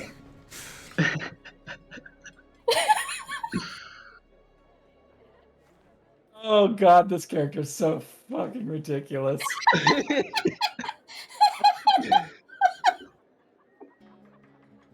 and so then we got to I mean, honestly, most of the travel was pretty boring, right? Like, we just kind of were going from place to place and talking to people, and it only got really interesting at the end there, and then, you know, you got told the story about how we got told and we all met up randomly at Zoga's place. Zoga didn't want to fight, and so we left. And that's pretty much the whole story, you know? Wow. More or less. Goodness. I don't know about some of that stuff in the middle is a little bit. We can talk details later. You all have been on quite a journey. Yes. T probably doesn't cover that. Obviously, you are. I intend to graciously reward you all, which may be easier now that you are privy to an amount of information.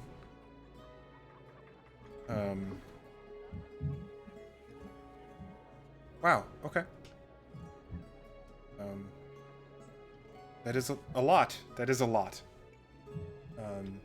You did stop in Althra briefly, did you not? In the beginning. Anything eventful therein? Not so much. We did, well, yes. For me, it was the first step in actually cross-referencing your name in as many books as I could find. Ah. Well, Yes. I suppose I should have assumed as much. Yes. Some book heist, some undesirable book heisting was done. Furthermore, there was also the matter of a missing gemstone, which still has not been found. And of course, the matter of a missing prince, still not found. There's not too much happened there. It Well. has.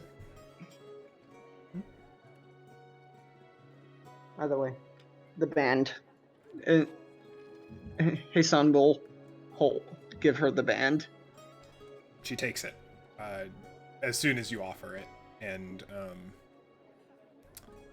quickly makes a little circle with her hand, and it glows briefly, and then she opens a little pouch satchel on her waist and tucks it inside.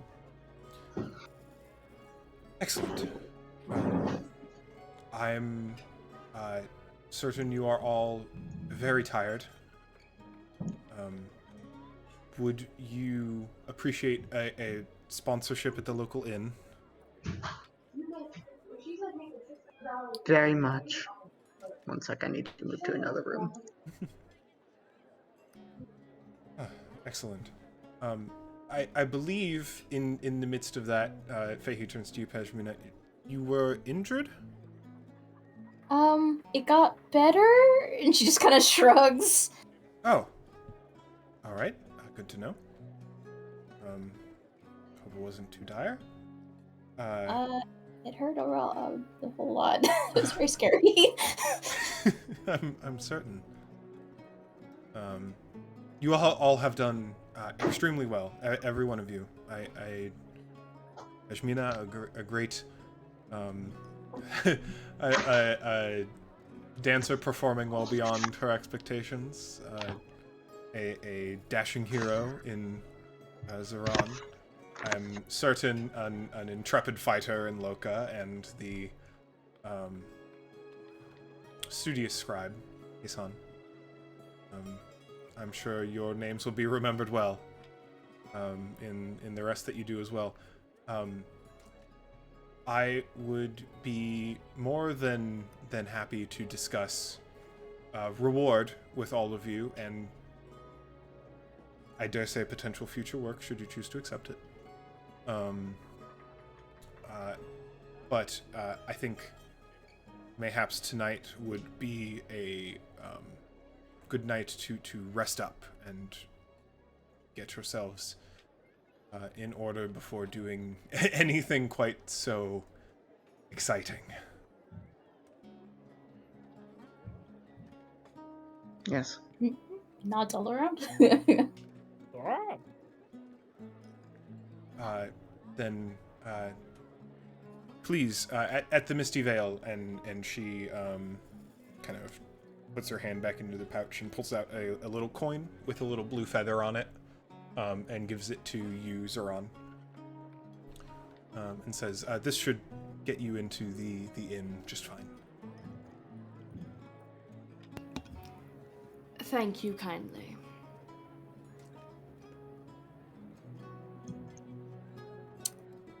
If it's all the same, I'm actually gonna go talk to one of the Hawk Guard really quickly, because we have some, stuff to give them. Alright.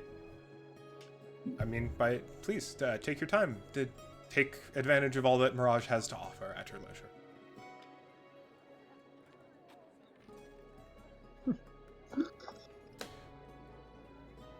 Heisan will stand up and say, I'm sure we'll have more to discuss later. I'm likewise certain.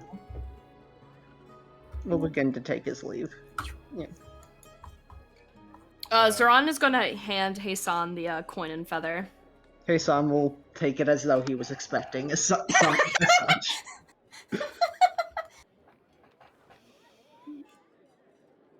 Will you be joining us? At the very least, I don't suspect you will be making use of this coin, though. Oh yes, I absolutely will. Just in a moment. I have a few things to do around town first. Yes. I do hope we can have a nice discussion later. We'll have a night. We can have a nice chat later, perhaps over dinner. Of course. Of course. Does anyone want to help me hand over this body to the Hawk Guard? Okay, thank you. Just one arm. Would you like to remove the other miscellaneous loot from the crate before you drag it over to the Hawk Guard? Oh, yes, absolutely. Why not? It gets left in the cart. The cart's a little full currently, and mostly of your stuff. But yeah, you're able to empty out the box, except for the corpse of the patch, and drag it over to the Hawk Guard, who spot you about halfway down the road and just watch you all the way as you drag it over to them.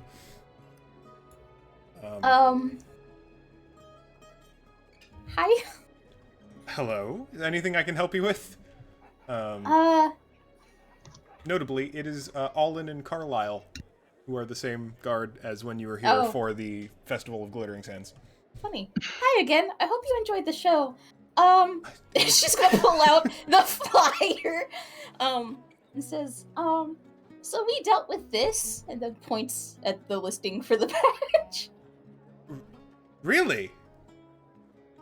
Yeah? Yeah, he's kind of dead now, but you know. And they look at the box and they say, I assume this is evidence? Oh, it's more than just evidence. I mean, that's his whole damn body. Yeah, that's...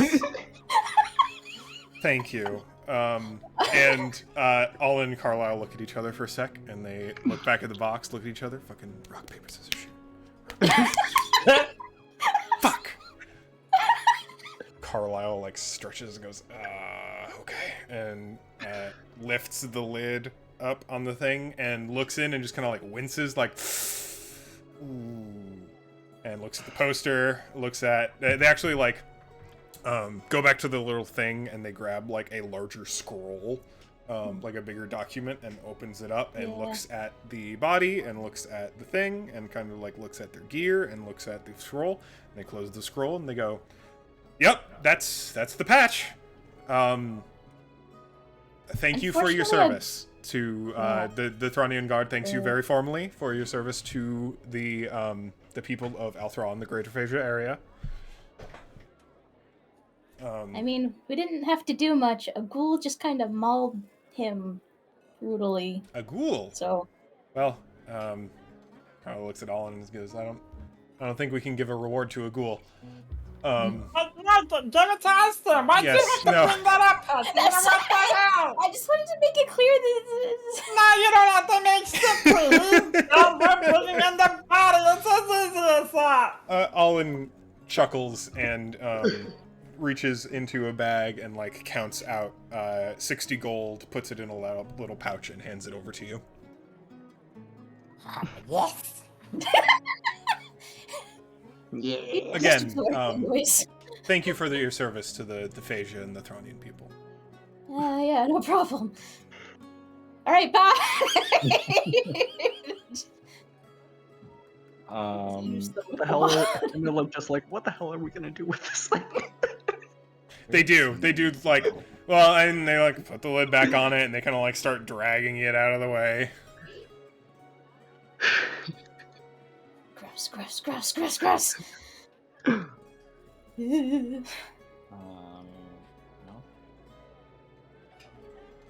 I'm thinking. Hang on. The town's medium busy. There are some merchant caravans here, as this is the stop in this part of the desert, but nowhere near as busy as during the festival.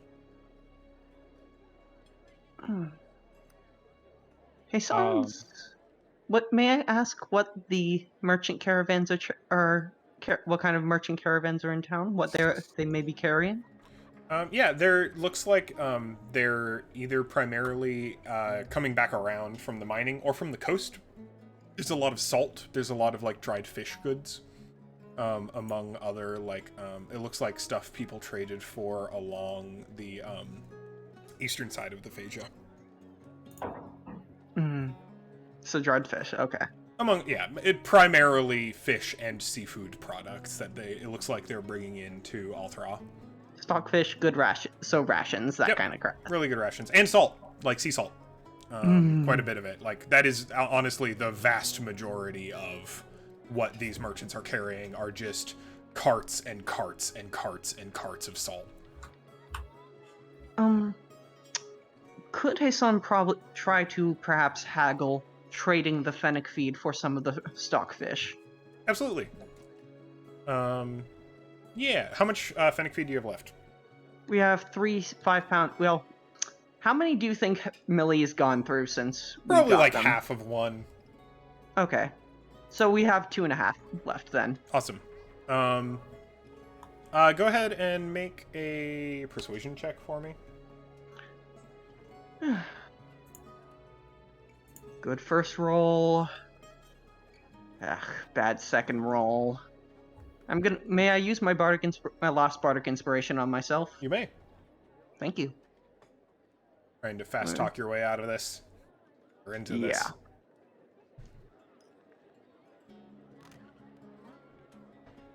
3 and a 6, so 16. 16. Yeah, you trade up very slightly. So you can trade at that point 2.5 bags of fennec feed for about like 5 rations worth of dried salted fish. Okay. And I mean- squid, if you are interested. Various dried salted seafoods. Yeah. Although, may I do 2 and keep a half just for the sake of Millie? Yeah. How much would I get with 2? Would that to give me like 4 or 3? Let's say 4. Okay, 4. Okay. Thank you. Mhm. I'll just try to make a note of that we have half a fennec feedback. Yep, left. you've got some fennec food left. Millie is no longer in the oasis. Millie has returned to milling about town. Rations 1, 2, 3, 4, and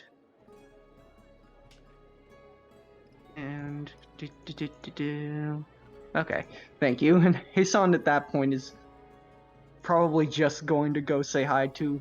Wait, well, one sec. Is probably going to check in with and just say hi to Tala, Tafa, and Lada, and just enjoy his time at the end for the time being, and maybe start getting some of that rest in that he needs now. They're playing a game where they have a there's a specific kind of metal tin pour top container that you bury in hot sand in order to brew like Turkish coffee.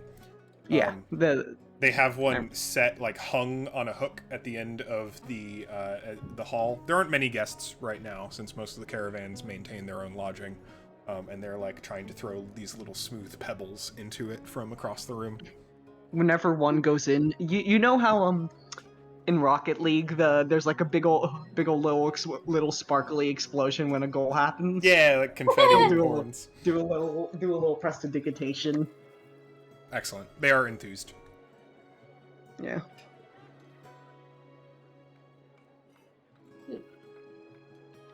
And Ron had something to do. Oh, Zoran absolutely had something to do. Yeah. What are you up to? As long as everyone else is good, because mine might take a little bit. Yeah, that's fine. Yeah, I'm good. I did Alright, my cool. hacking. Could we take a quick 5? That's I okay. need to use the bathroom.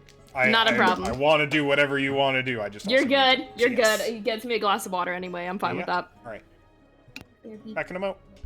Mm-hmm. Alright, guess it's chocolate milk time. Yeah.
I am back whenever. It sounds like we are starting to reassemble.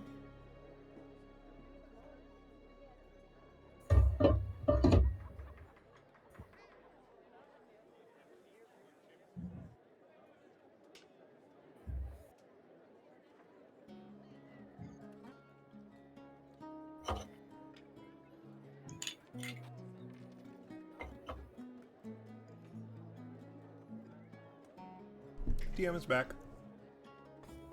Hello, welcome back.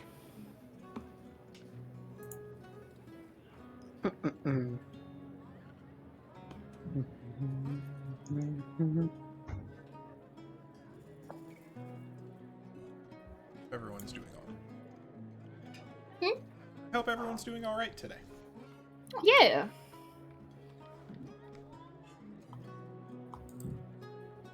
Yeah. I am happy to be able to hang out with my gay little D&D group. Yeah, that's me.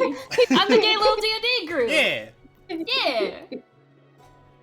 We're doing it. Being gay and playing D&D Happy as is Pride. meant to Happy be. Pride. Speaking of pride. No, I'm getting a special commissions dice set for Zoran. Ooh, hell yeah. Yay! So I paid many monies. It's going to be a one-of-a-kind set. Ooh. So That's I pretty am cool. very excited. So they showed me like what they kind of want to do with it. I had to make a mood board for Zoran, which I think is the best part. Hey, Bubby. Can I bribe you into eating your food? That sounds about right. Alright. I will give my child a fish snack. Hey, you! Stinky! Bolt isn't stinky. So I'm gonna It's post. a little This is not the dice I'm getting, but this is the inspiration for the pour for it, Ooh.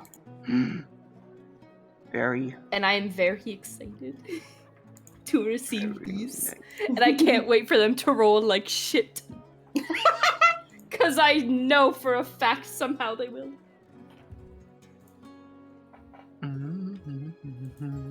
But I'm very excited. I've also gotten a lot of new art for them, and I'm very excited. I get a lot of art commissioned for this character. It makes me happy. He's good. He's God, awesome. they have they're one of my most commissioned characters now. Sick. But I generally just like I love this character so much. Great. Genuinely, I love this character. I put a little minnow in his bowl, and he immediately picked it out of his bowl. And I got. didn't eat the rest of the food. But then he just looked up at me like, more? And I went, no. And he was just like, And I put the bag away, and he went, all right, and started eating his food. And then he stopped and looked back at me like, more? And I put my hands up, and he was just like, all right, and then went back to eating. Yeah. He's munching now. Good. We have to, like, fucking bribe him to eat his food sometimes, Jesus Christ. Mm. He likes it, he just doesn't remember that he likes it. He's a dummy. Alright, anyway, I'm back. I'm excited for your custom... Alright. I'm excited to see your custom dice set. I That'd am be super too. cool. I'm just waiting for them to pour it. Mhm. Because it's gonna be just resin set, obviously. Mhm. So it's a resin set of like the purple and the blue with like gold and like iridescent flakes Sounds cool. inside of it. I'm very excited. It's really neat. I think you are the most dice hoard of all of us. I am, and I'm still okay with it. Hold on, let me. I can link their page. Hold on, copy Oh, those are profile pretty. URL. I'm going to post their Insta. Beep. That is the person Oh, I'm getting nice. them from. Cool. Ooh. Ooh, The those are pink beautiful. ones. The pink ones. Oh. I need. So I paid an amount of money, but it is literally a one-of-a-kind set for, like, the full 7. Oh, do they only do commissions? Oh, Yeah. They only do commissions. Wow. Oh, that's wild. How much Yeah. are they? So I got a discount on them because they opened commissions in, like, the first 5, I think, or so. Got a 20% off. So I paid about 80 euros, That's not too bad. Yeah. which is about like $100 more or less US. For custom work. Right, for Like, For custom work, yeah. So, like, it's literally like I am the only person getting a set like this.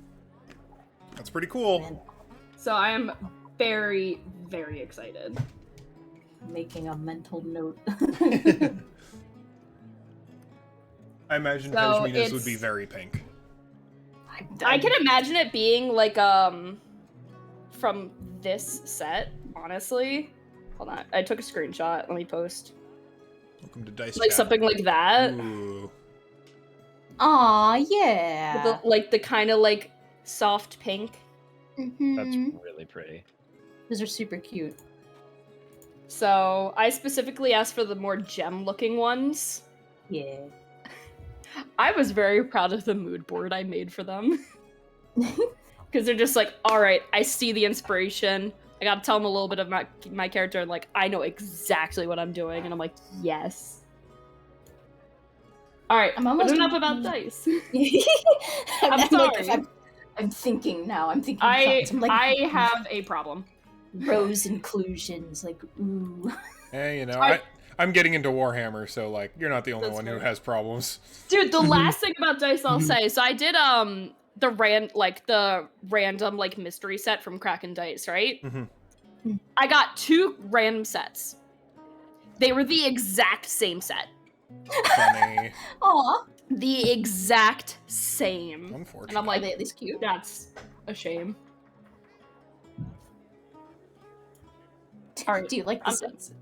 It's pretty, but Hmm.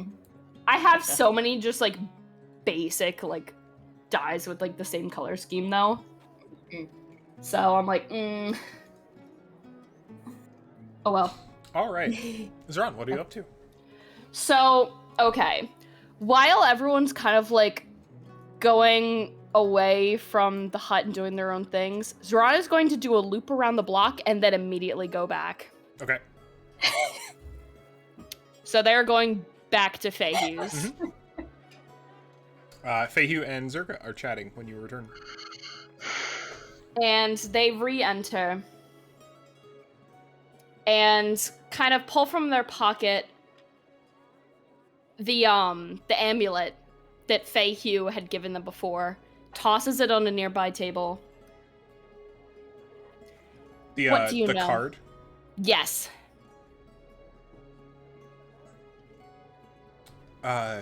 Sorry What do you know? about this. Yes. They're spell cards. They're enchanted to. They're meant to be enchanted items that can be enchanted and re-enchanted. I They're part don't of a mean the set. enchantment. Oh, the sim. Oh, sorry. I drew them randomly. They're previously part of a divination deck, so sometimes they like to play tricks. But I assure you, if you're worried some secret is abound, I literally drew them. You can view. Would you like to see the whole deck? Can I insight this first? Absolutely. Because Zeron does not trust this for a second. Ooh, much better. 19. 19. She seems amused. Just like a little. It kind of feels like this is not the first time she's had this interaction. But as far as you you're pretty good at reading people in general. And it sounds like she's completely telling the truth. Like these are they're basically beefed up tarot cards. And The random draw was a little too accurate sometimes. I'm so curious what the fuck is on your card. Fine. You may I can have give you this. another if you would like. I have my own amulet. You can Oh, take this one back. forward thinking of you. And she takes the card. She pulls out a little wooden box and like opens the lid, and you can see there's a bunch of other cards inside, and she takes the rest of the cards out, takes your card, kind of shuffles it into the pile, and then puts it back into the little wooden box. Didn't Zoran sell the other card? No, I never did. No, yeah. I never did. Oh. They didn't accept it. They just didn't have a need for it. Tried to. Tried to. I did try. Oh no! Uh-oh. What happened? My Eldar lost a spear. Oh no! I'll glue it back on later. I was playing with my toys. Secondly, I have a favor to ask. Oh? And it is a favor I hope will not leave this room.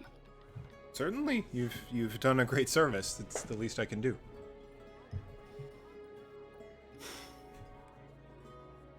Unbeknownst to my companions, I understand the need for secrecy. I removed the curse from Pashmina and took it upon myself. Ah, I see. I've hopefully done well to hide the pain, but it is getting rather excruciating to deal with. I was told, and Zoran looks to Zerga, that you dabble a bit in healing. I do. It's how I came to some renown in town, in fact. If there is any way you could help. Certainly. Would you mind if I could examine the wound? Zoran nods and will take, like, I don't even know what to call, like, their top. But, like, Vest. the vest. Basically It's a take top. their top off and just kind of, like, place it on a chair and just turn around. So, like, moves, like, their hair out of the way and, like, drapes it over one of their shoulders. To expose their back to them. Zerga grabs her staff, or not Zerga, Fehu grabs her staff and takes a step forward and takes a look at it.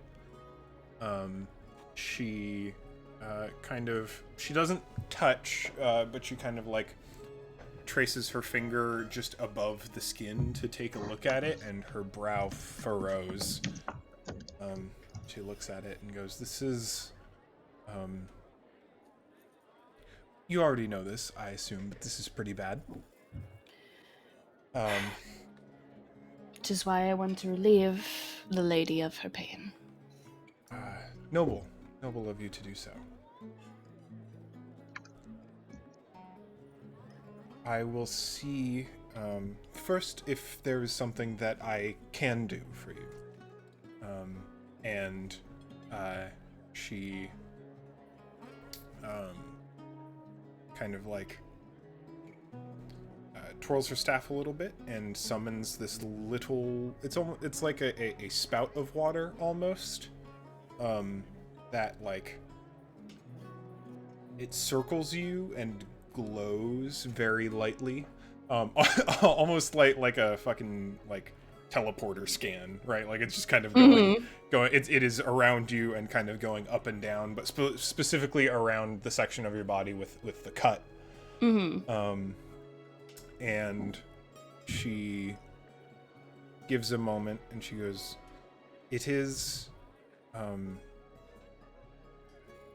quite a curse. I think I would be able to aid you with it. though there is some associated cost to the spell. How much?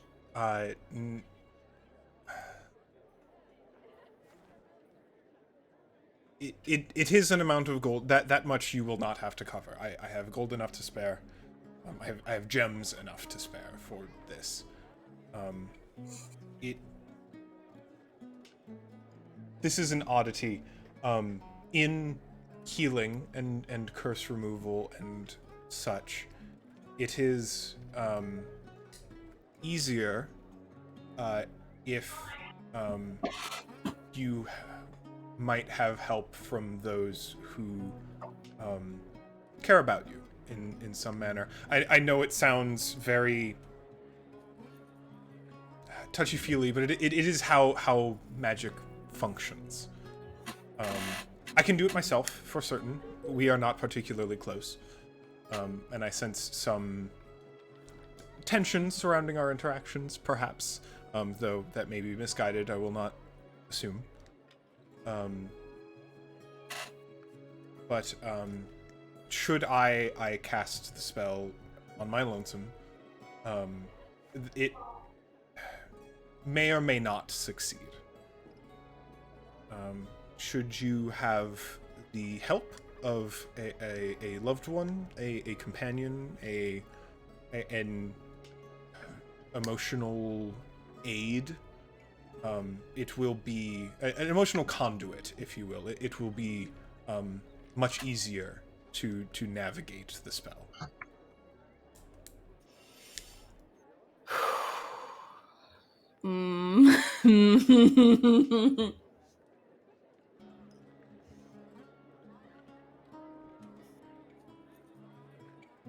Is it necessary? No, like I said, it can be done without it, but there is a reasonable chance I may not be able to do it alone. I simply don't know you very well. I am more of a physical healer, if you will. I am most familiar with the cuts and bruises and scrapes and tears of living in the desert, and less so with the deeply entwined magics of curses and necromancies. It is a very personal type of curse.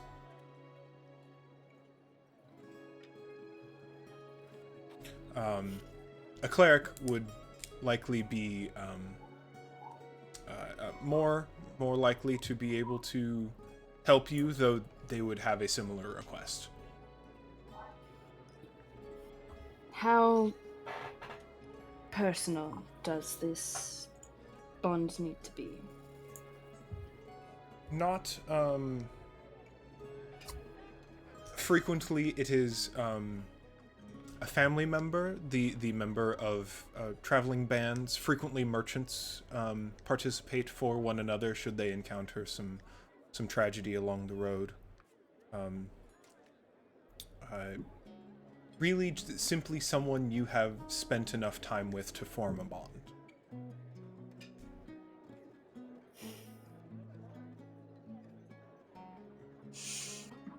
And I think they just wryly smile, even if they know nothing about me.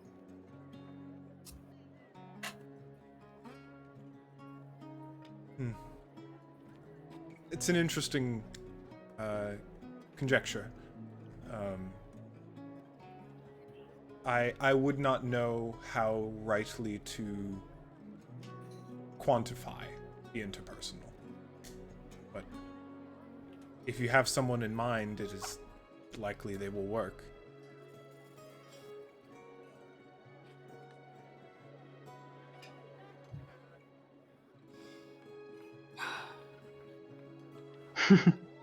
I will see if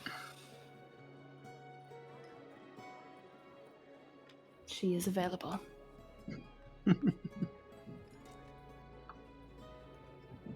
Give me just a little bit of time, please. Of course. In fact, I'll prepare while you're gone.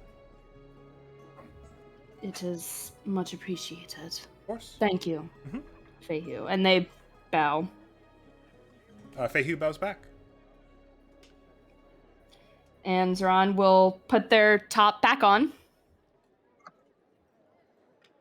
And they will exit. And they're going to try and find Pashmina. Yay! Yes! So, Yes! Delicious. Delicious! It's so good. It's so good.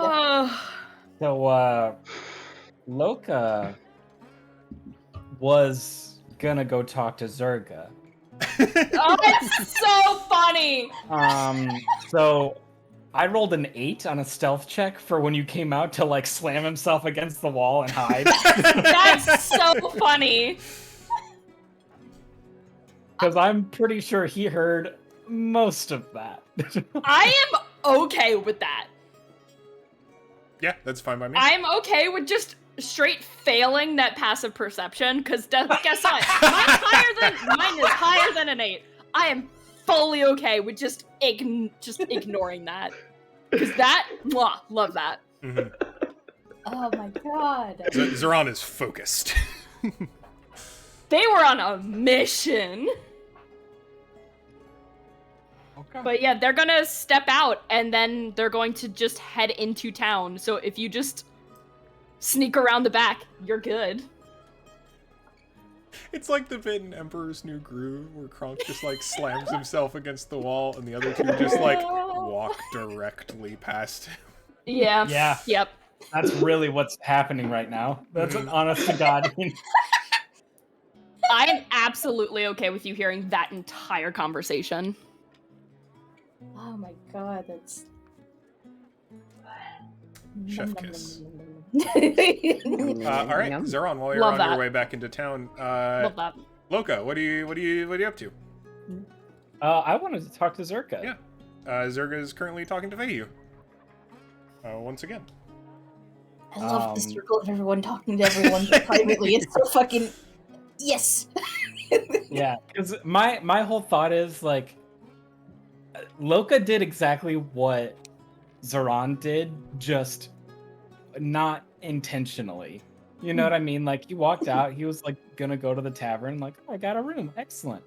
And then was like, oh shit, that's right, I wanted to talk to Zerga.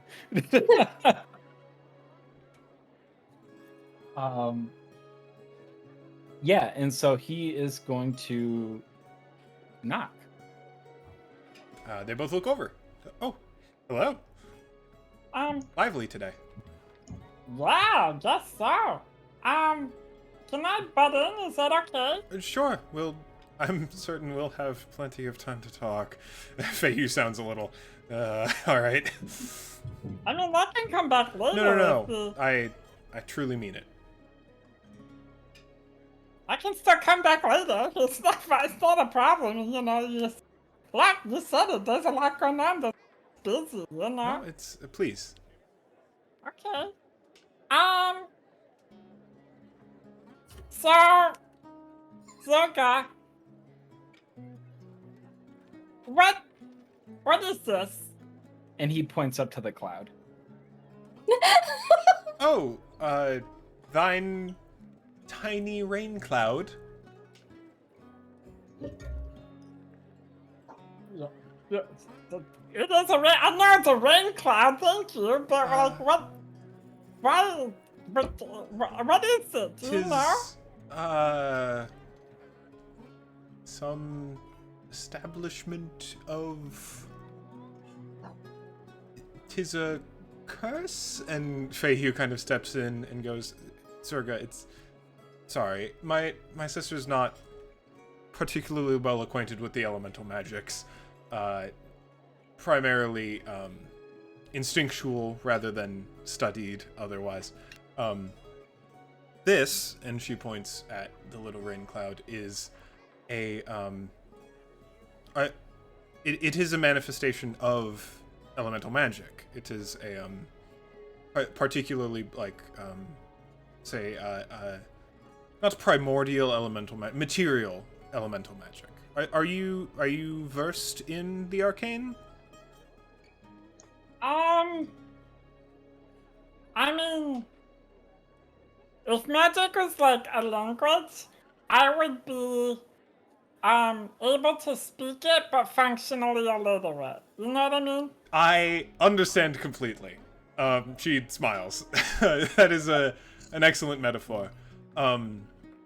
So this is actually very similar to how we do magic. In fact, I would say you are in a similar boat to my sister. And Zerga looks a little... Her halfling face goes, like, beet red. Knew I was a dragon. No. Not quite. But similar to how your magic manifests. It is a manifestation of your connection to the material plane. You, like us, have a connection to Gaiul, to the world around you, and sometimes that manifests as magical impulses, frequently connected to yourself. This may be a bit of a forward question. Have you been, unhappy as of late?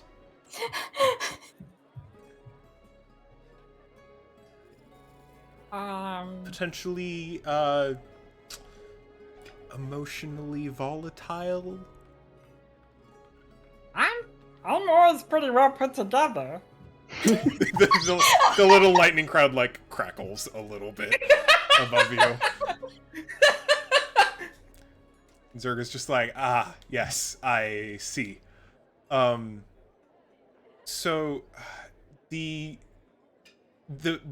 material magics are very personal. They are this, and she points at the lightning cloud, is this, and like kind of points at you and kind of toward your like noggin specifically. And it's just kind of like, it's a we control our magics very instinctually. It's not a I have come as far as I have because I train. I am an arcanist in addition to being draconic. But it is frequent that other draconic individuals may have very little control of their own magics. It is part of the reason many dragons have such a destructive reputation. Especially the Reds, hot temper, plus ingenuity for fire and magma do not go well together. Right. Are you looking to, say, dissipate your friend here? Well, yeah, I don't know why it's there, and it tries to shock me sometimes. Oh, it's hostile towards you, okay, on the occasion. Yeah, like, I can do this just fine. And he, like, whaps his hands through the cloud to, like, try and dissipate And it does the usual, like, whiff, and then reforms. So it does that, but then, you know, I start, like, what's this? And then he pulls out his, javelin. Not javelin. Trident? What the trident, thank you. He pulls out his trident and then kind of like goes and like stabs at them, Yeah, but like from where he is. It's far immediately away. going to try and like shock you. Yeah, he like throws the thing down on the ground. I was like, See? What the hell? Feihu's trying really hard not to look amused. And just goes, so yes, I couldn't tell you specifically, but this is a typically reminiscent of a disconnect between yourself and the material plane. You I'm gonna bonus? no, well, maybe.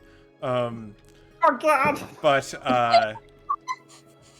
more likely, you have become not to analyze, I suppose. I don't know you particularly well. Oh my god. What's happening? Is Wait, everything? oh, Jesus Christ, that's coming? Yeah, one is everything second. okay? I hope so. Yeah. fucking banshee screaming in the background. Everything's fine. It's excited screaming. It's okay. Okay. Okay. Woof, woof.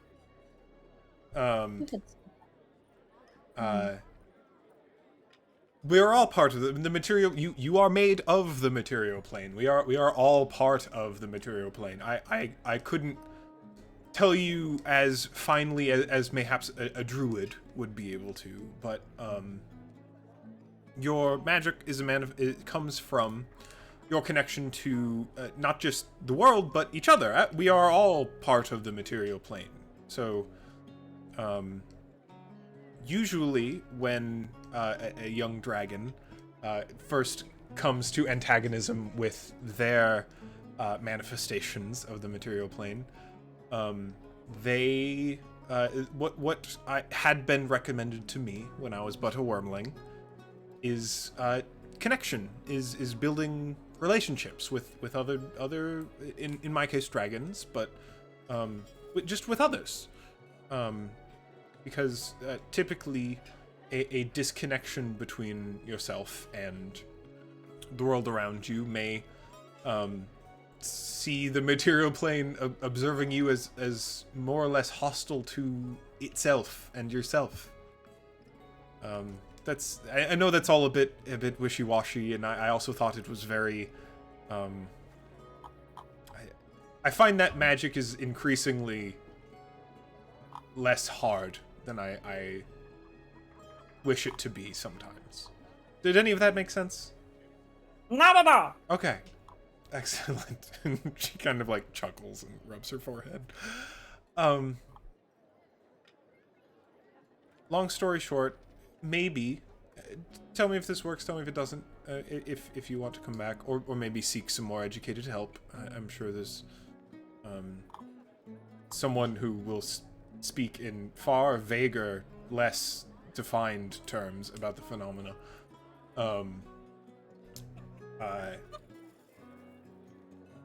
Just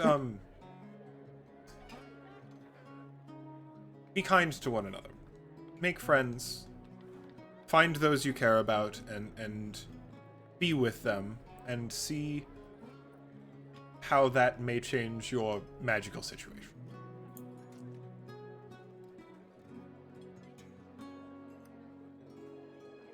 So I have to find my friend, is what you're saying.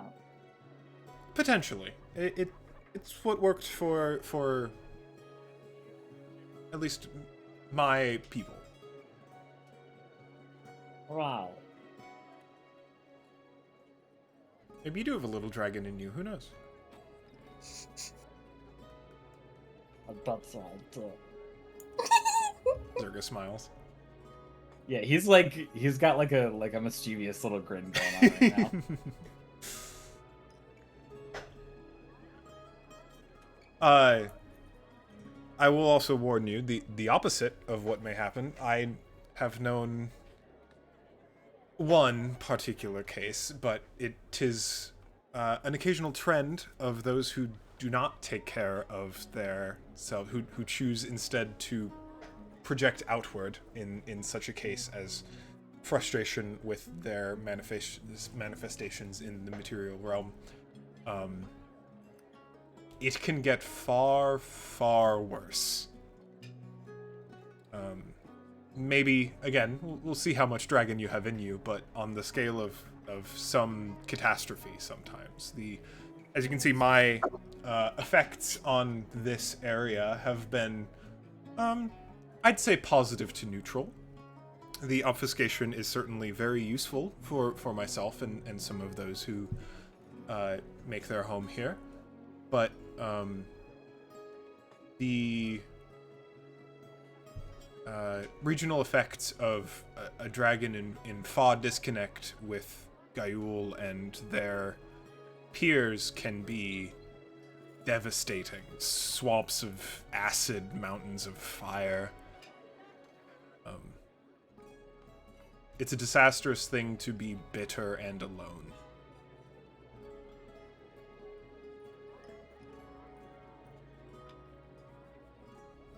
What would you say in response to that?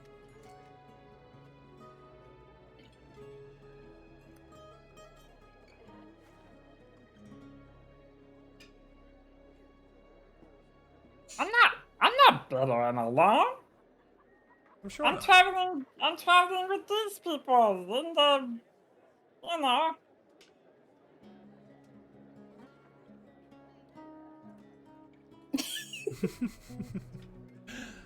Certainly.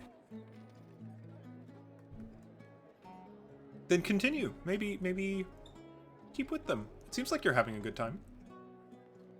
That's sweet. All right. Anything else? No, I think I just have to go think about what you just said and try and make some sense of it because I'm still kind of confused. But I don't think asking you to explain it more is gonna help. I think I'd only get more confused. And then I just would think that this entire time of me speaking to you would be completely wasted for the both of us. You know what I mean? Yes. Yeah, so that's where I'm at right now. All right. Okay, well, thank you, I guess. I'm gonna go. I'm gonna go. All right. Actually, you know what, Loka? What? If you would really like to, as long as you don't tell anyone else, you can swim in the oasis tonight.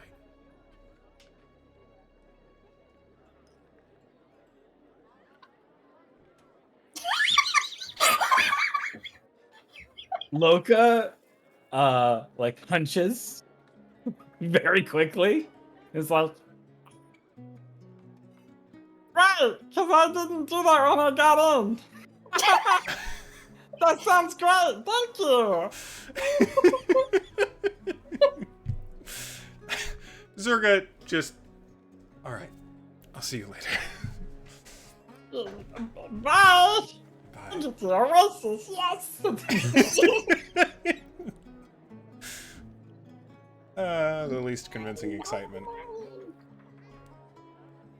Excellent.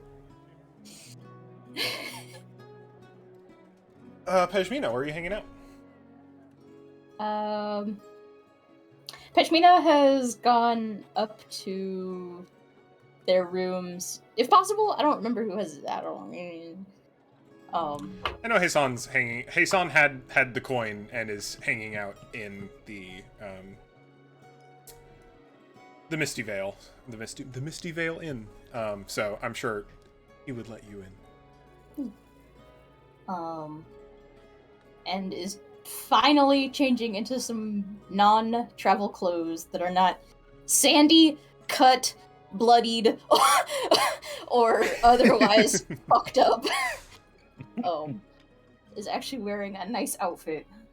And is just like brushing her hair and just generally grooming.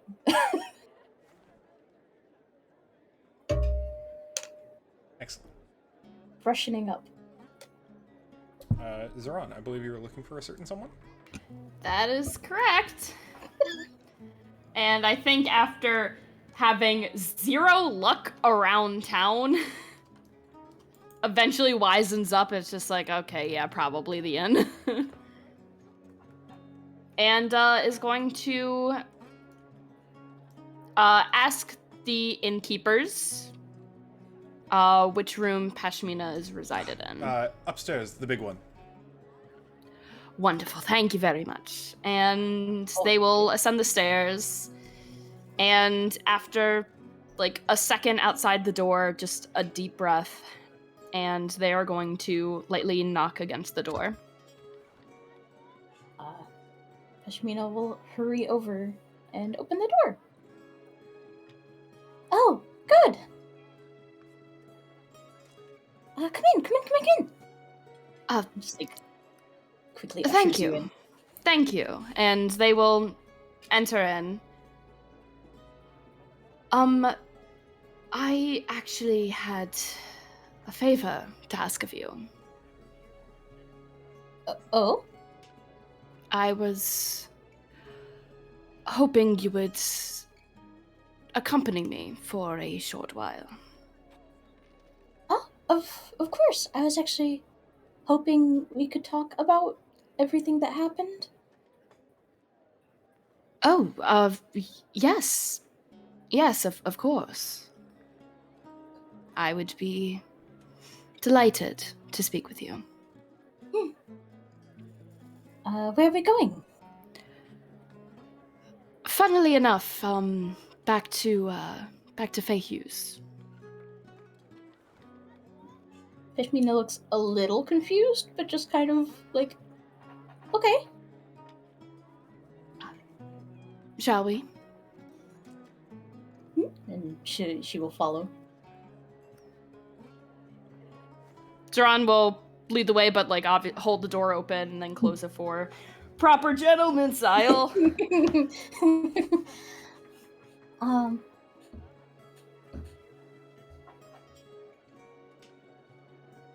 I guess I just I felt a little bad about how I reacted the other night.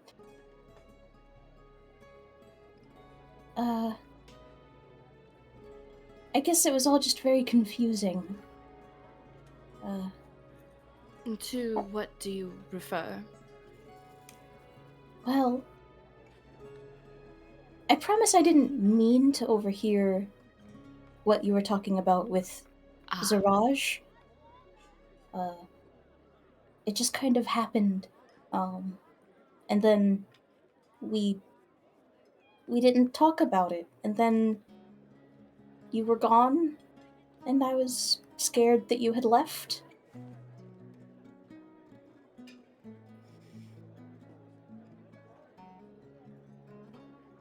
If there are questions, if I hold any ill will against you for eavesdropping, there are none. I do not fault you for listening in.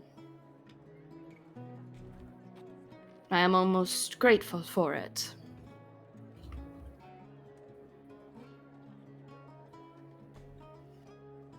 As for a departure,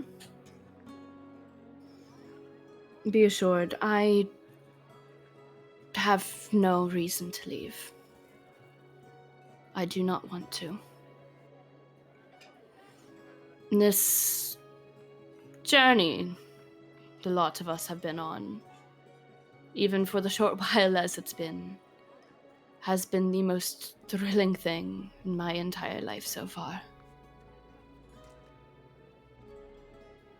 Yashmina kind of pauses, like stops walking, and kind of looks at the ground. Even though we're working for dragons now? And they take like another step and then they also pause. And they will look back to her. I will not lie. I'm conflicted with the idea of it. I was raised on the pretense that dragons were evil. Of course, people worship them. We've seen as much in numerous deities in the land. It may even surprise you that an aspiration of mine growing up was to be a dragon slayer myself. Oh. It's... a lot has happened within the last 48 hours. That is somewhat, what is the expression? Rocked my world. I do not know what to feel. I want to believe that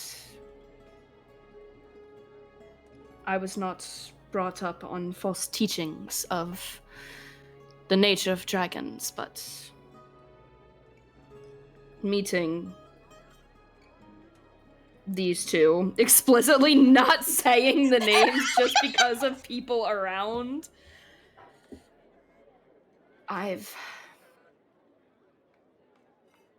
Well, I am unsure what to think of them.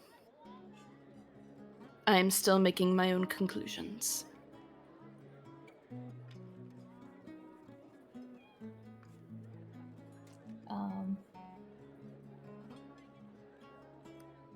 Peshmina will step closer again. And says, well, I'm sorry I doubted you for even a moment. And I'm so glad that you made the choices you did, despite what you were taught. And then she'll hug you. I'm glad you stayed. I think they're genuinely, like, just kind of put off guard with that, just kind of, like, shocked at just the feeling of being hugged. Just kind of, like, stunned for a second, and then will, with one hand holding the staff, just kind of wraps it around, like, her shoulders, and then the other hand is kind of, like, patting, like, the top of her head. I wouldn't dream of being elsewhere. Thank you. And then she will quickly step back and is definitely not blushing. And is like, to Fayhue's? Yes. To Fayhue's. And they turn, they're slightly red. And they will lead the way to Fayhue's abode once again. Gently kind of knocking against the door or door frame. Cole, if you're talking, we can't hear you. I can hear you in the living sorry. room. But... I had my mic muted. Uh-oh. Yeah, you arrive, and you notice that Fayhue has actually, like, drawn a beaded curtain across the entrance. And as soon as she hears you knock on the door frame, she's like, come in. And she's arranged, she looks like she's been doing preparations. There is now a light blue chalk circle drawn on the ground of the abode, as well as 3 floor cushions. Zerga is no longer here. There is a floor cushion that Fayhue is currently sitting on, and then there are 2 equidistant, like in a triangle across from it. There are little, almost like flower pot looking little bowls that have been placed around the circle, and each have a little candle that is lit and floating inside of it. And in the center of the circle, there is another one of those bowls with a candle in it, but it's a much larger bowl, and there's probably like 6 or 7 candles floating in it that are all lit. Seeing all of this, Peshmina kind of pauses at the doorway, and smile kind of falls into confusion and concern. Sorry, what are we doing exactly? And Jaron will make sure that she is ushered inside before going in themselves. I would like to start with an apology to you, Peshmina. For what?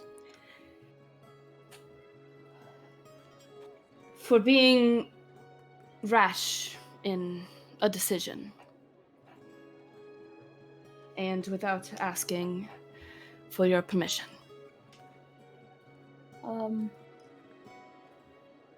Okay. And pulling, like, the bead curtain close again, they will put their staff against the wall and will start removing their top once again. And once it is off, they will turn around and face it to Pashmina.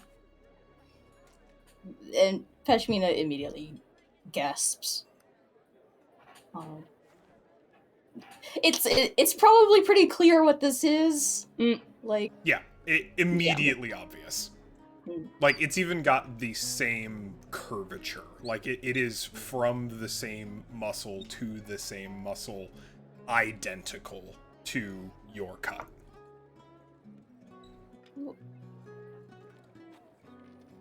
Sauron. How? And they will turn around once again to be facing Pashmina. After the initial meeting with Zerga, when all of you were discussing, You walked away. I did. I went to speak with the being that gave me my abilities and begged them to take away that pain from you.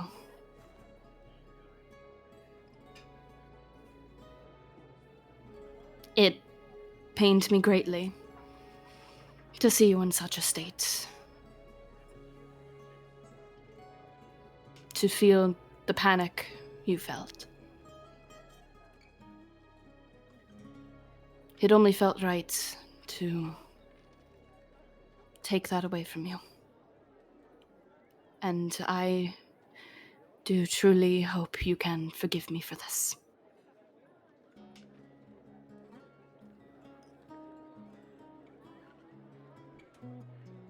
Pashmina just looks genuinely stunned and a little bit watery-eyed, like she's just trying to take all of that in.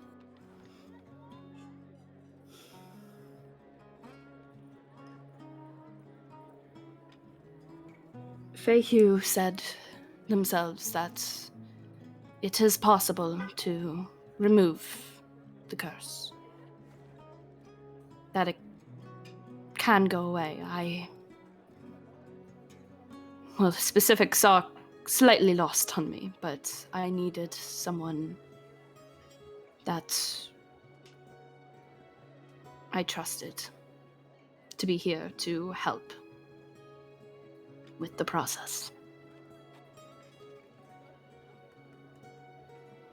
And I felt it best to ask you. Of course, if you do not want to, I completely understand.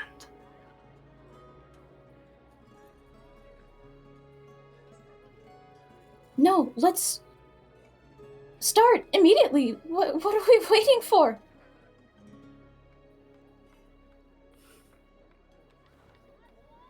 What do we do? Zeron will turn to Feihu.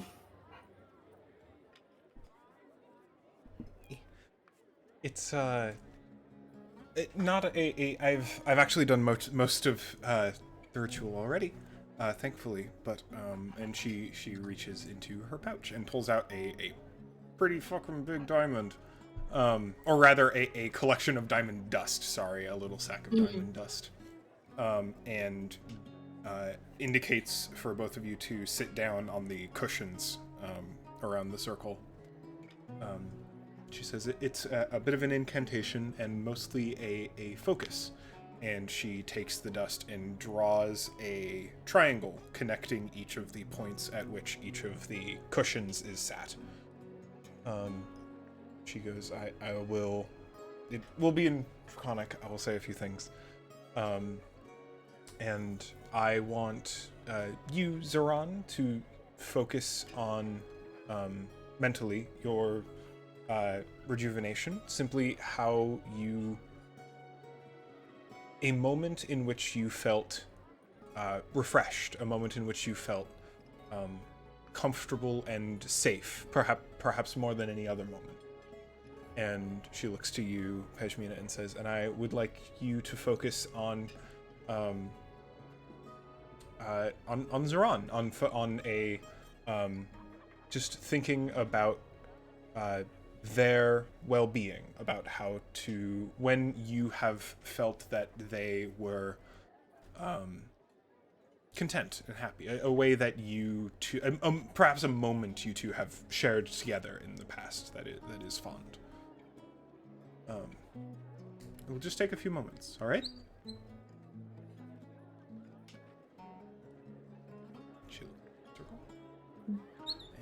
Begins to kind of speak in this, it's almost a rhythmic drone, almost as if reciting poetry, more than a traditional arcane incantation. Pejmina, what are you thinking about?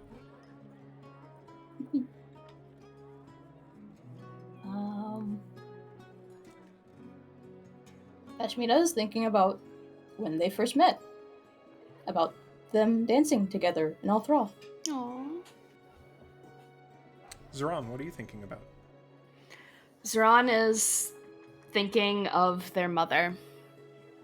When they were much younger, just being held and comforted by their mother. Excellent. And with both of your help, and as Feihu continues through the ritual, you see the triangle of diamond dust light up and begin illuminating the space around you, and each of the individual little candles, flickering yellow flame, turns to a bright watery blue, throwing on the walls the light of reflected oasis water. And a fine mist begins to lift up from the ground in the circle you are sitting around, and move to surround Zoran. And there is this feeling of these cold, wet droplets across the cut on your back, Zoran, as slowly, little by little, they cool and soothe each portion, trickling from the bottom lower of your back all the way up. And after just a little bit of time, you don't feel the pain anymore. And you can remove the curse. Do I get that 1 point of HP back? You do. Yeah, baby! Funny. Yeah! I'm back, baby. When it Were you is- slowly losing max HP until you... We can got talk the bug? about what the curse exactly was afterward. Sorry. Because it will be... I'm not going to say it's not going to come up again. And it may be useful for other people to understand what Zoran and Pejmina experienced. And Feihu kind of, like, looks up, stops talking, looks to both of you, looks to Zoran, kind of like, did it work? And I think, like, they feel much better, but just, like, they just need to be sure, and, like, they reach a hand back to, like, just kind of, like, feel their back. Just And smooth they- skin. And just a really deep sigh. It's gone. Thank the gods. Not one for prayer, typically myself, but I may have stolen a bit to Tiamat, forgive me. It looks to Zoran. But Zoran doesn't say anything. It's, I think, just earlier when they had to picture things, a few tears escaped just, like, their eyes, and, like, they just kind of wiped them away. Peshmina is up on her feet and she's leaving the room.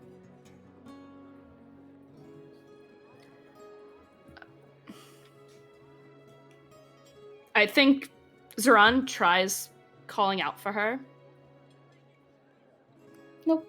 But they don't do anything to try to, like, stop her.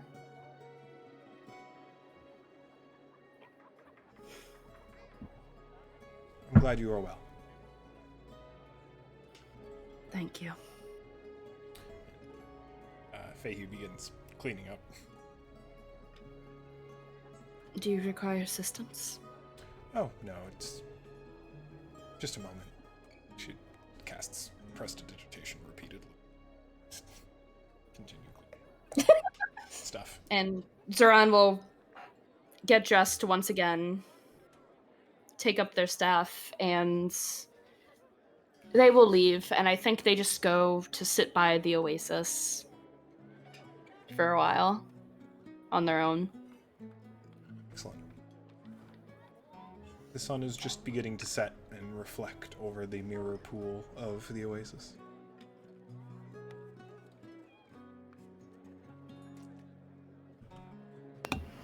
I don't have anything to do there specifically. Zoran's just gonna, like, sit and, like, kind of dip their feet into the water. That's all. Excellent.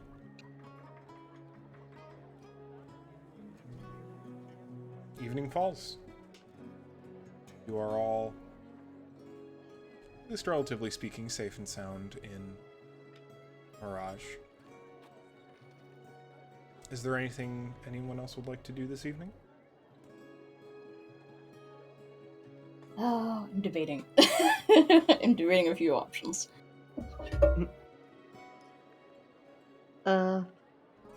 Hassan did want to talk with Zoran.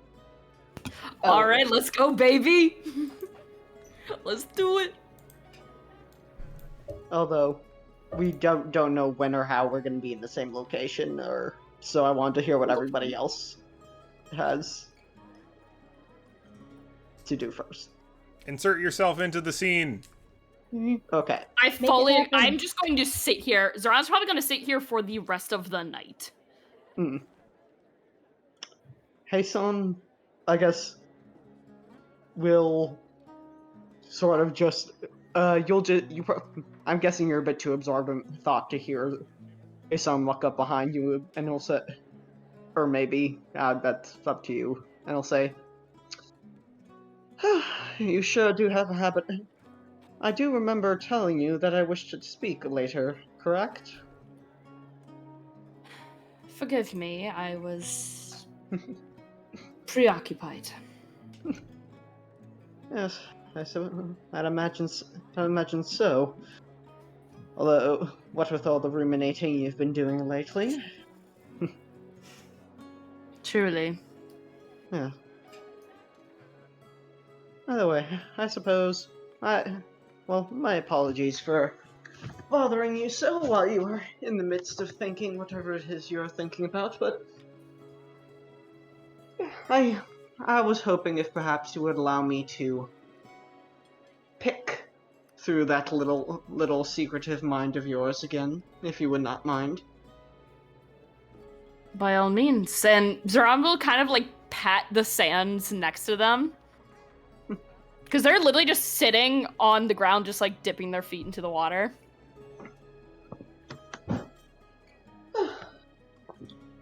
So, I have been thinking much of when we spoke, and how you want to be remembered. I'm sure you've already and I'm sure you will be, but someone noteworthy does not simply appear. Someone noteworthy always appears from somewhere. So I would simply like to ask you, Zoran the Extravagant, whatever that means, who are you?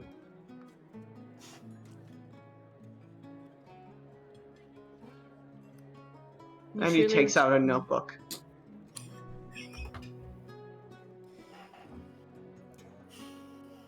Zoran actually extends a hand for the notebook.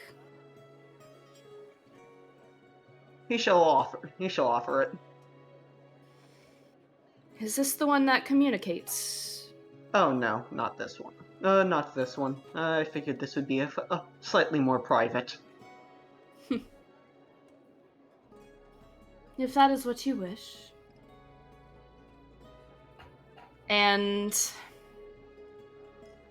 they will write down something into the book.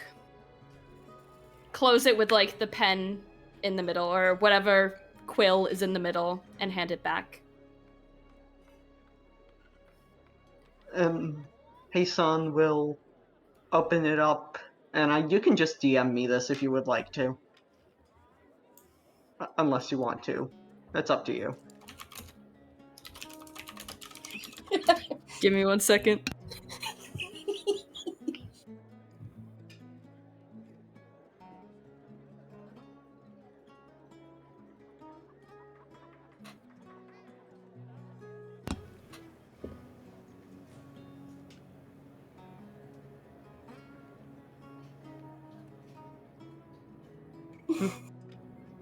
Heisan will just we'll look at it and just laugh. Just cackle. Is it truly so funny to you? And just cackle. In retrospect, yes. I mean, it should have been perhaps it should have been a bit more obvious. At least one of us finds it amusing. Yes, my apologies. I do have I've been told I have a rather terrible bedside manner. You are forgiven, my friend. And I'm sure the story of how you ended up here would be one. Well, I suppose I already have a few inklings of what happened in between all of, well. You mean my escape? Oh yes, of course. And I suppose that was the exchange you made? It was. How familiar are you with the many, many laws within Althra? A portion. Believe me, we have a very large copy back where I am from, and I've only been able to pour. But rest assured, I've only been able to pour through a fraction of it. I am sure they are quite outdated now. They change almost daily now. Yes, why do you think it's so big? We keep having to make addendums. Trust me, I am all too familiar. There is a rule out there. Rule 723. Royals are unable to leave the city of Althra. I hated it. I can only imagine. There's so much out here, hey son. And they turn and just their eyes are just lit up. Never in my wildest dreams would I go out and imagine what any of this was like. You can't see this from the palace walls. You see depictions of drawings of forests and creatures and the ocean.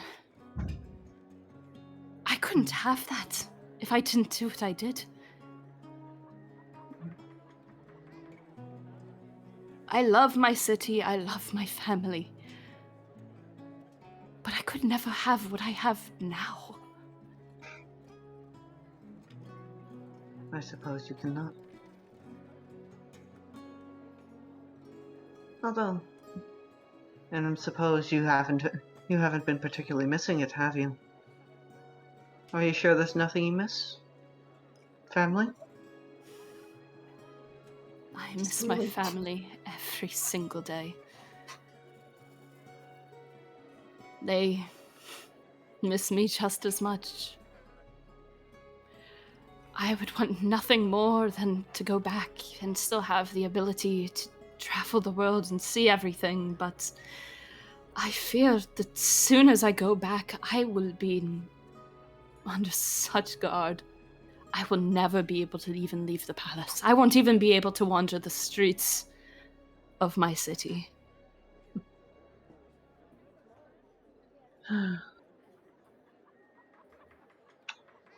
just want to see the world for how it is. I want to understand the feeling of the sands beneath my feet. I want to be able to smell what seawater smells like. I want to be able to see other cultures and places. I want to know what snow looks like, how it feels. You can't experience that from texts, from scrolls, from anything. Just word of mouth and on pages.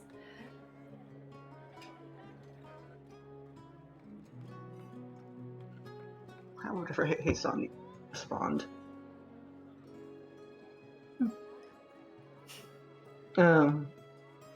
Hasan will just smile. I know precisely how you feel. Although, though, I sure hope you have.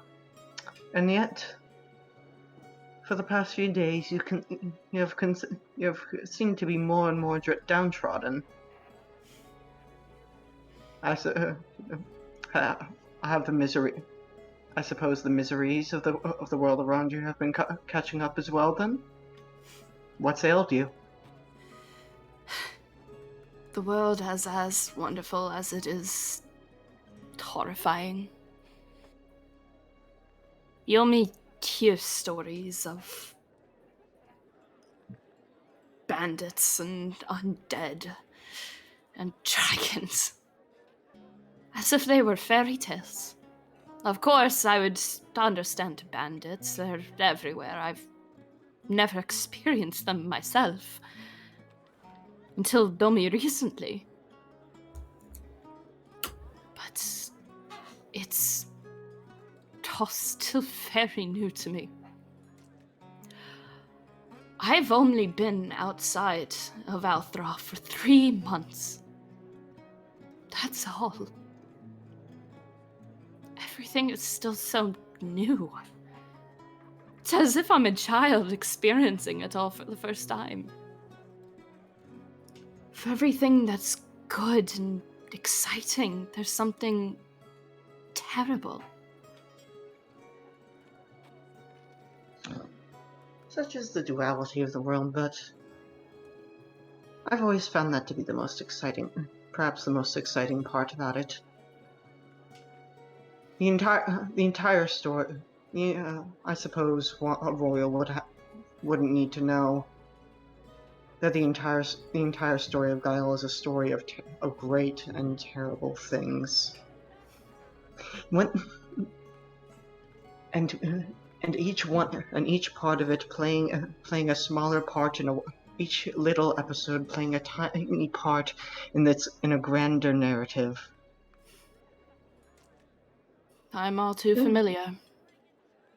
Okay. I spent years in the palace's libraries. I'm much more studious than I appear.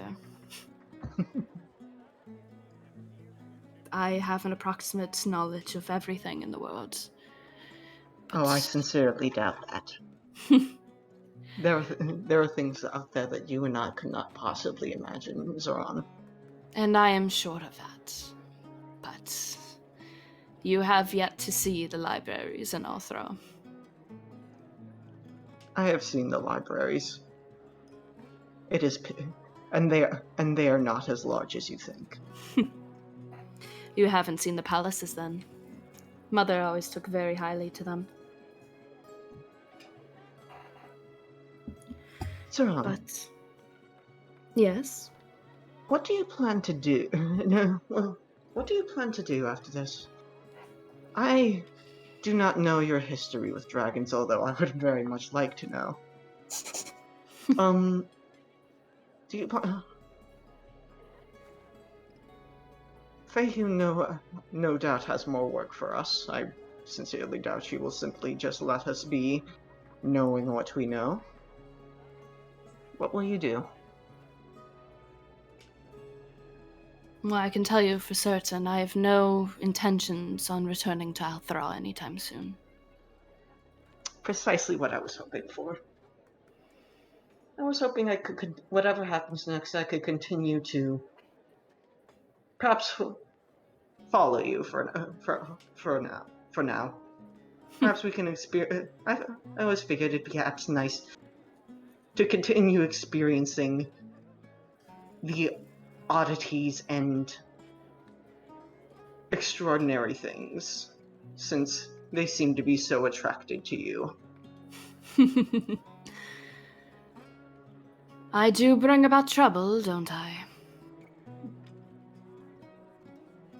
I would be honored to have you at my side. As for your previous comments, my history with draconic kind, to put it lightly, I was raised to carry a natural disdain for dragon kind. How silly. Truly, it's almost silly to say this. One of my role models growing up was of a story of a dragon slayer. I'm unsure if you've heard any of their tales. Enough. Sir Theodosio? Yes, old. Yes, an old one. Classic. Rather. One would by today's standards, it would be run of the mill, but it was one of the originals. That's a standard bearer and a trope maker. I looked up to them. They were part of the reasons I truly actually wanted to be a dragon slayer.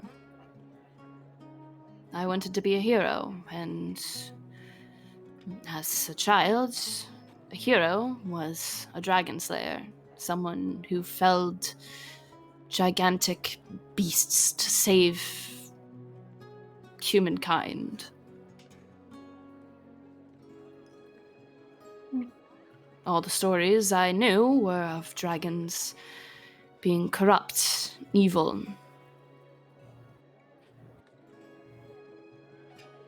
Reality is always far more different than we'd rather it would be. It is, and that is what has troubled me. It is much different than what I was raised on. And it almost hurts in a way.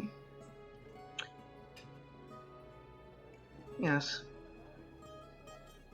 Those who... It takes time to get acclimated to disappointment. But eventually, sometimes you'll just have to learn to live with it.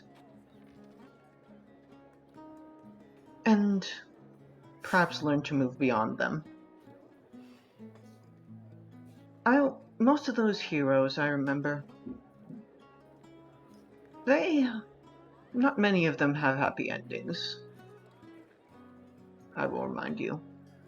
What was the name of the hero you mentioned? Sir Theodosio. I can type it out to you if you want. Yeah. Have you written up that story all the way, or did you just make that up? I actually do have something written. Hold on. Let me just type it out to you. Thank you. Ooh, I dropped my phone. It's fine. All right. I'm going to not try it. I'm not going to add on to that too much then. That's okay. Yeah. He'll just say something like, "The many abridged stories of Sir Theodosio are the ones of author's future. Often do shed light on this. Versions where he loses everything. Versions where the beast he was sent to slay was well, perhaps, much like the fool we have both met, simply minding their own business, unawares of the dangers they make, and the fear they inspire. Of course. I do hope that you will not. I do hope that you will not continue. You will continue to learn. For heroes don't, or not always. For those great deeds don't a hero make. Sorry, Do not worry, I'm my rambling at this. friend. Yeah. I'm far too handsome to die at this age. Alright. Well, I have stayed up far too late.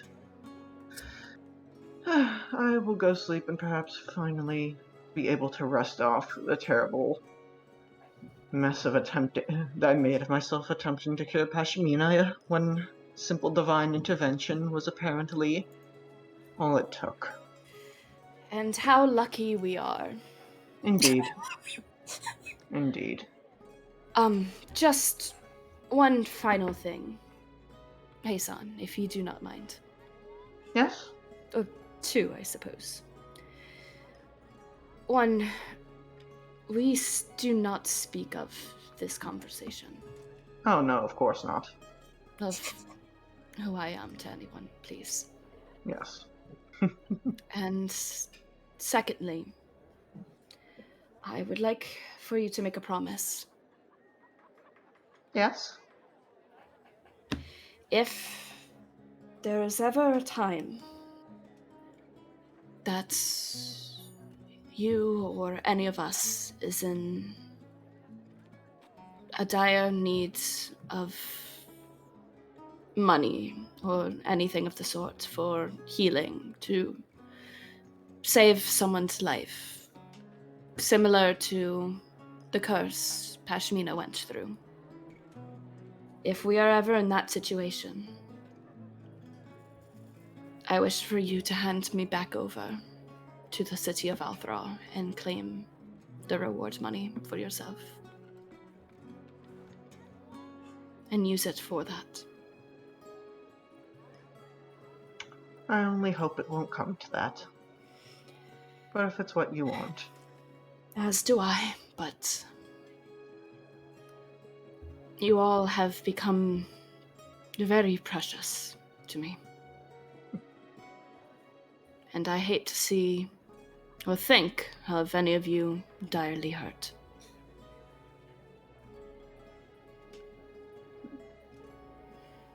Well, it is touching for you to think so. It is touching that you care so deeply. Good night, Zaron. And I do hope you will feel you acclimate better than you seem to have.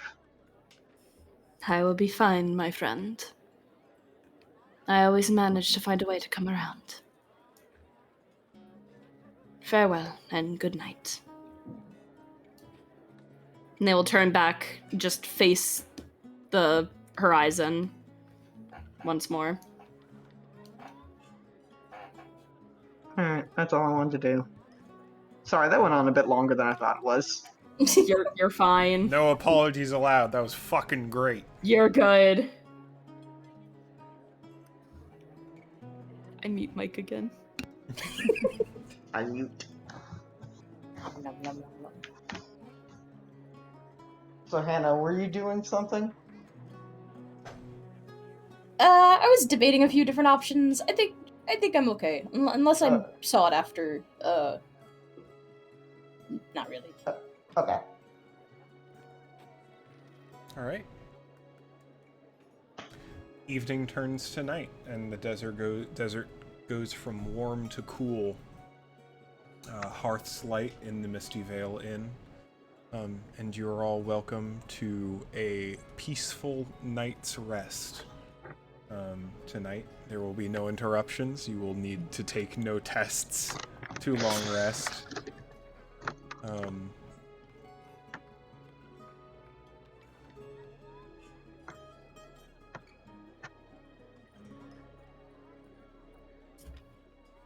sometime the next day,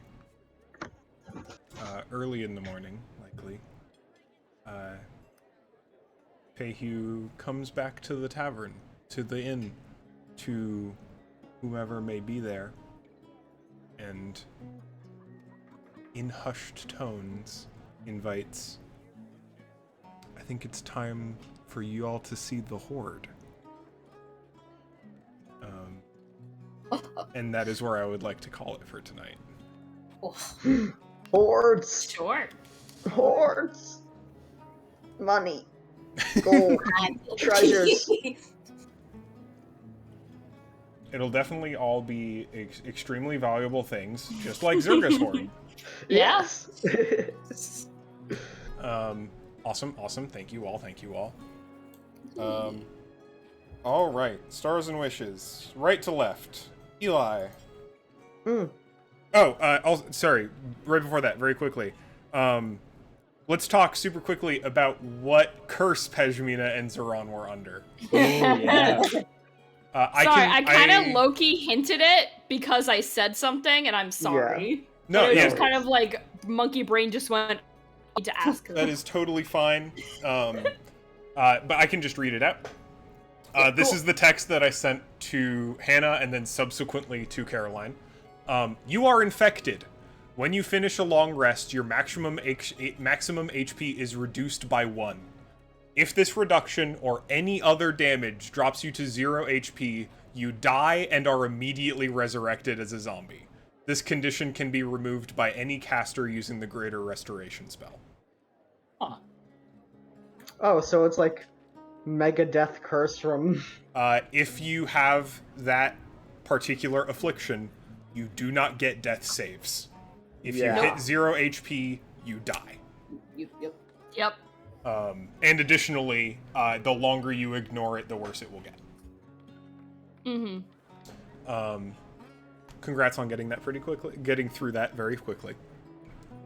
But I will say up front in general, this is infection. This is what necromantic infection looks like. Yeah. And be careful. Just in general. Yeah. And that is baseline necromantic infection. It can get worse. Whee. Which means it will. And, What? yeah. What? Say anything. Anyway, stars and wishes, right to left. Eli. This was a very nice way to wind down from all the excitement that happened in the past many sessions. It just went I think it just went very well. It was nice getting to actually talk to Peihu, get more explanations, although there's going to be more.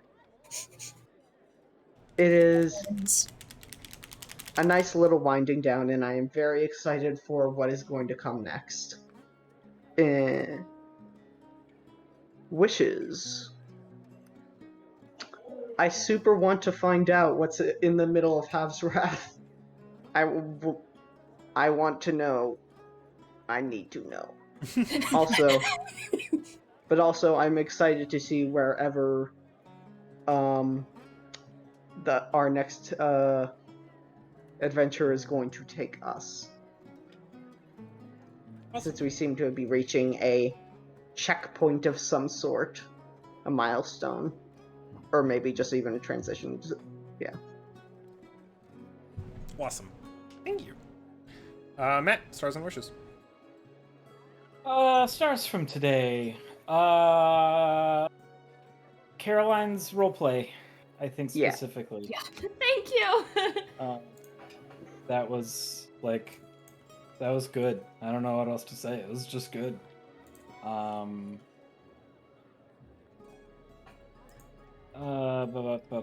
Thinking.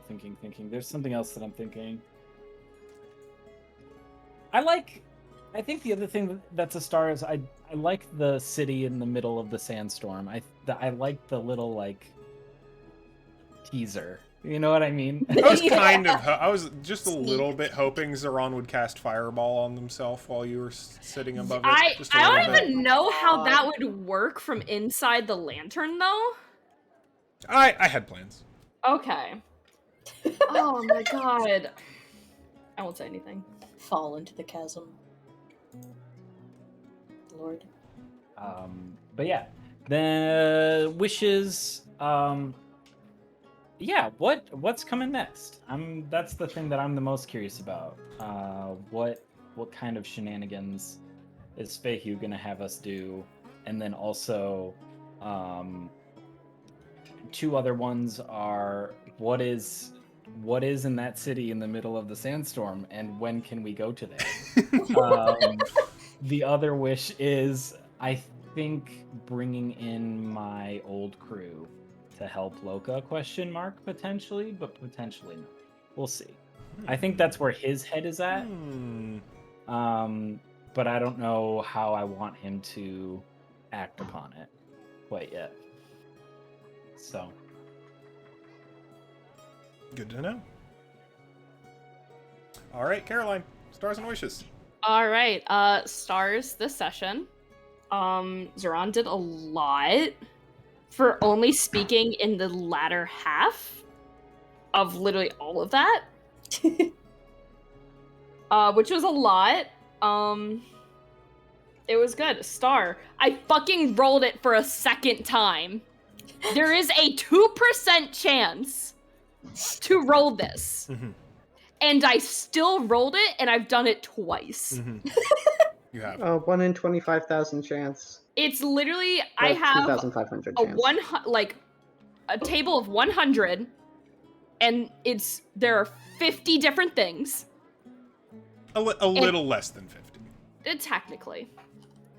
And I rolled the thing twice. It's very funny. Oh my god. I'm telling you, like, I sometimes I think that I am not in control of this campaign. It is the dice that are in control of this quite campaign. literally is and I the think dice. that is one of the great things about TTRPGs. Yeah. Sometimes fate just says they want the story to be a specific I picked way. this magic item for a very specific reason because of this. Because this is so good. And I love it so much. I cannot wait until there's a time where I can share this table with everyone just so they can see it. It is so good. It's a lot of fun. So that is going. I almost want to ask, can I get the reaction to this one just to know?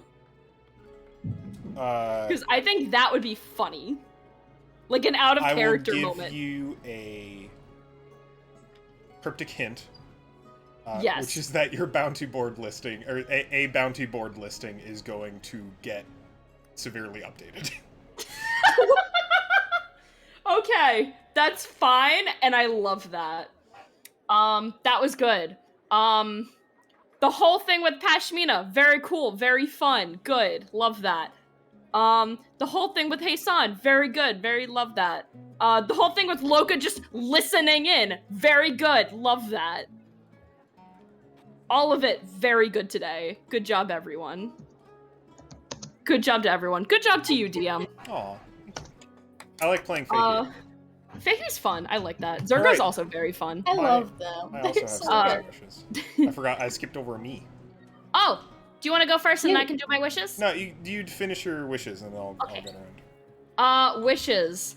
I guess another star is just, a backstory drop, haha. That finally got released, haha. Wishes. I want to know how Pashmina acts around Zoran now, kinda. Because I have a feeling that is going to completely change. So I'm interested to see that. I'm also interested in how Zoran and Loka are going to interact with one another. Because I feel like that's a confrontation about to happen, but it just didn't happen yet. I have about that, because I think overhearing what he just overheard is going to change things. Interesting. Awesome. Well, we will speak. For now, I hear a cat crying outside, so I'll be right back. Oh. That's everything. Goodbye. My stars and wishes. Stars. I really like playing Feihu. Yay. Which is a lot of fun. I like Feihu and Zerga like foiling each other a little bit, like being very different characters.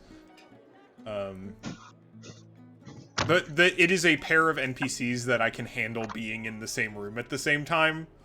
And that's always nice. So many good roleplay modes. I think everyone got a little time to shine this episode, and I love it when that happens. I try to make it happen, but I'm glad when it succeeds. I like being back in Mirage. I don't know why. It just feels cozy. It's comfy, yeah. In a way that I Hub world. think is fun. A little bit, yeah. Base is safe. A little bit. Like, it wasn't Home really base. my intention, but creating a little town that's in kind of a magical protection bubble is like... It's nice, actually. It's useful. It's good. It's not like a city, right? Like, it's not exactly the most hospitable location, but it weirdly feels safe in a way that most locations don't. And I think that that's fun. Wishes. I'm really excited to explore regions of the continent that are not the Phasia. I really love the Phasia. I would be and am more than willing to dive into the Phasia even more. But I'm also excited to expand a little bit beyond that. And I think that'll be fun and interesting. Go south. Go west. Other wishes. Fuck, do I really need to name this continent? I still have not done so. And it definitely needs a name, because I just keep referring to it as the continent. And it would probably be a good idea to do that. If anyone has any suggestions, let me know. Start spitballing, yeah. I'm back. Welcome. Other wishes? Just more of this. I love it when you all have your own stuff to do and pursue it. And I love, in particular, when people have stuff to do and pursue help doing the stuff. That is, like, my favorite shit. It's very good. That's a star and a wish. I liked that. I want to see more of it. It's great. Hannah. Stars and wishes. Oh, everything to do with the curse. That was so good. Every moment of it was so smart. That's so good. Just all the character moments today. All of them. All of it. So good. It it feeds me. What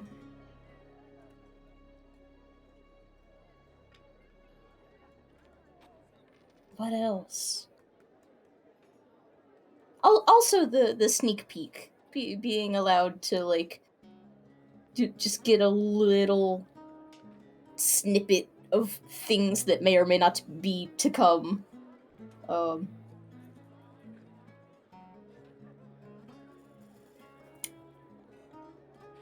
Wishes. So hard to say. This is, despite this being a very different type of session, this is also still one of my favorite types of sessions, where it's just all the little circular conversations. Maybe what I wish for is some of those conversations to come to a head now that we're, sitting in a town. So some of those conversations become a little less private. Or don't, or do. I don't know. It's all fun. I like it. Awesome. Yeah. Thank you all for playing. You've completed your first full quest. Effectively. I don't really subscribe aggressively to like quest structure. But that was that one is big arc. a pretty big deal. I'm just checking some things. Check your your values. I do have to do that. Yeah. Everyone go ahead and take 750 XP. Level up. Nice. For real? You Quite a did level get a up. lot last session. Isan got a big bump previously. I'm inching closer. Oh, that's I'm true. rather close. I'm like 800 off, so I'm not. Oh, you're closer. I'm like 1,000. Yeah, Yeah. I'm a solid 1,000 out, but Yeah, I wouldn't say. I don't think that's rather close. That's- I mean, feels considering like how a much lot. we get,